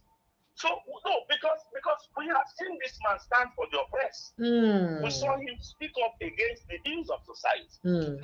And this actually, just like I said, I was going to vote Sore. I'm voting Sore because today in Nigeria, everybody has shied away. It's only Sore who is standing for everybody. It's only Sore who is standing for everybody. And this remains my conviction. Because that is what I look out for. Okay. Who is standing for the people? So my belief is that if a man who has, without power, has stood for the people, when he gets power, he will continue to stand for the people. Okay. So okay. That was my conviction. Okay. And that is still so you didn't bother. So you didn't. So the part of no record did not come to your mind at all. You never bothered that. I didn't have that in my mind because you know the truth of the matter is until people like Governor Fubara came up with some of the evidence of that time, a lot of persons made a lot of noise about it, but nobody brought out an empirical evidence at the time. Oh, so you thought it was just rumors and just blackmail and nothing substantial. The normal political shenanigans and all that. But do you think it's still political shenanigans now? You have a different opinion about that? No, I don't think it's political shenanigans. I think it's the fact that's at today. And these are some of the reasons why some of us decided and said that we can't even cast our votes for Tinubu again for a second time. I will not even, in my right sense, do that. I won't do that. But away from Certificate Saga, Tinubu has shown to be an incompetent leader. Has shown not to concern himself with the plight of Nigerians. Because tell me, first of all, I was in Kenya when he was sworn in, and then I was with my mentor, like I said, we were having a conversation. My mentor now showed me a list of persons that he was going to make minister. And he showed me and he said, this is that Wike will back. I said, the moment Wike becomes a part of this government, Wike will become a package to this government. I told him clearly that Wike was going to be a package to the government. And that whatever, because to tell you how terrible the situation was, the moment the man was sworn in, from there, he declared the removal of subsidy. Yes. And this was not the plan he had and how he had talked about it. We had argued in 2011 or 2012 during the protest and said that that subsidy should be removed in phases. How on earth do you now become president and you're removing subsidy on a day and not just in phases like we have argued? And these are some of the arguments some of us are blessed. So, for me, President Bola Ahmed Tinubu has underperformed as president, and in all fairness to him and to everybody, should not get the support of anybody for a second term. He doesn't deserve it. He doesn't deserve it from where I sit. Yes, the mistake of 2023 has been made, but the truth of the matter is that we need to move forward and consolidate on whatever we have. But of course, like I said, most of the governors we have today that are supposed to even become opposition and all that have all folded their hands and are acting like puppets. National Assembly is a complete puppet of the president. We know that one for a fact. The governor's forum is weak. Tinubu has weakened all our system. The judiciary is completely weak and completely devastated. That's our situation today. But if anybody will come to me and tell me that we have a Messiah, and that Messiah is Peter Obi, I disagree completely with you. With all I stand for. All right. Because no Nigerian politician is a Messiah to us. No Nigerian so is Shore a Messiah? No, I think that's one reality we must all tell ourselves, that these persons, first of all, are humans. Okay. And they all have their human frailties. So we should stop making it look like once this person comes in, all our problems will disappear. That was the same way. Because clearly the problems won't disappear. They presented the same thing they presented to us during the Buhari's administration. 2015, the moment we have a Buhari and a Kiniko, the problems of Nigeria will come to an end. But we saw Buhari take us from, how do you call that, from top to bottom. That's what we saw Buhari did to us. Now, but we now felt, okay, we are going to recover from it. But it's like it is getting worse. That's why I keep telling Nigerians, or telling those persons who are supporters of the president, who say that the president has improved Nigerian economy, that dollar has dropped. I asked them, when the president came into power, how much was dollar? It was about 700 and something naira. And this same president took dollar from 700 and something naira down to 1,800 naira or thereabouts. It got to almost 19 at some point. If for whatever reason, market factor, dollar has dropped to 1,400 and something there, that we should hail the president for economic recovery. Have we really recovered? Have we really recovered? That in Nigeria today, you will hold 1 million naira. 1 million naira means nothing. You can't use 1 million naira to do anything tangible in this country as of today. As of today. So, and how does all these statistics we talk about and shout about change the life of the average market woman? Because that is where I get all indices from. So if it does not affect the average market woman's livelihood, then everything, your statistics and everything you have said, amounts to nothing. I mean, we cannot be complaining about all this money and then we are lying 200 trillion naira, not 100, not 10 trillion. I don't know what I know. 200 trillion naira money debt relief for NNPC. That is made in chop and go. Now the point now is you see on that NNPC thing. I worked at the National Assembly for 4 years, and I must tell you that the most corrupt institution in Nigeria today is the National Assembly. I think for them. I'm telling you for a fact, the National Assembly is a fraud, it's a scam, a major scam. You know, I was at National Assembly at the time they were doing what they call it again now? The decided implementation of the movement from NNPC down to the NNPPCL. And where this conversation actually held, and where I was also seconding in the committee, the ad hoc committee that was set up in the House of Rep, in that under this the transfer from NNPC to NNPCL. NNPCL, okay, now, yes. And I must tell you, this issue of unaccounted monies at the NNPC were raised. Serious concerns were raised on this issue. The question is, how did they deal with it? Every member of the House of Rep, every senator, is looking for a way of making his own money. He's looking for one DG he would go to his jugular and make sure that he makes the person dry. He's looking for one employment opportunity that he will now not give to people from the constituency, but to his wives, to his cronies, and to those he feels are loyal to him. That is the struggle we find at National Assembly.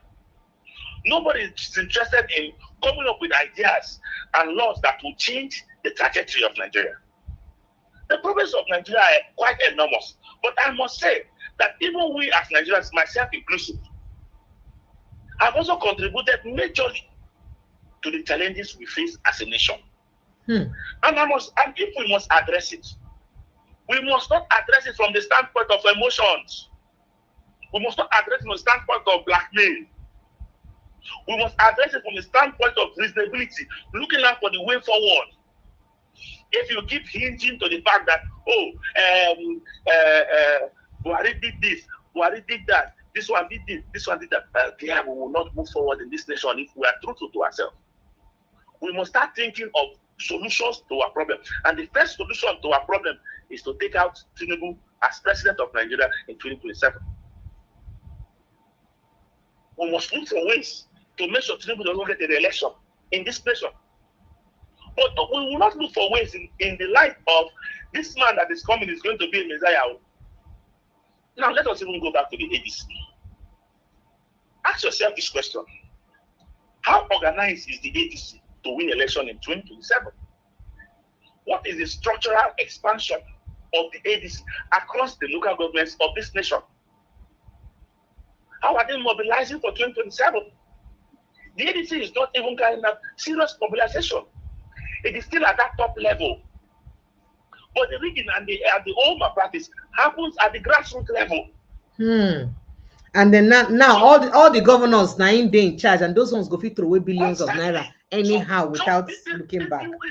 The ADC itself that is supposed to even guide and teleguide the process are not even ready. Let us even look beyond the personalities in the ADC. Let's look beyond their personality and look at, okay, this is a viable opposition. How do we now get this viable opposition to work? Some of us, when the ADC came on, some of us had hopes that at least there will be a second force, a proper opposition in the country, having with the president having destabilized the PDP, that the ADC will stand. But experience in recent times have also shown that the ADC will not be able to withstand the pressures from Mr. President and from these people. And it's a sad situation, a very sad one at that. Thank you, Thank you, Barrister Nwala. I appreciate you. Let me let you go. You've done over 2 hours already, and this wasn't an bargain. Thank you so much for obliging us. Looking forward to having you next time. And thank you for the way you honestly and truthfully dissected the conversation from River State to everything about Nigeria. To the Peter Obi, I like the fact that you answered the question they also asked you about Tinubu very honestly. So thank you so much. I appreciate you, sir. Thank you. I appreciate it. Thank you. Thank you so much. Enjoy the rest of your evening. Good night and God bless you. Right. All right, Nigerians. I'd like to say a big thank you to everyone who has been part of the show. You know, it's always a pleasure to have you people now. I beg. It's always a pleasure to have you. I love you guys so much, but you guys be coming and be controlling your temper.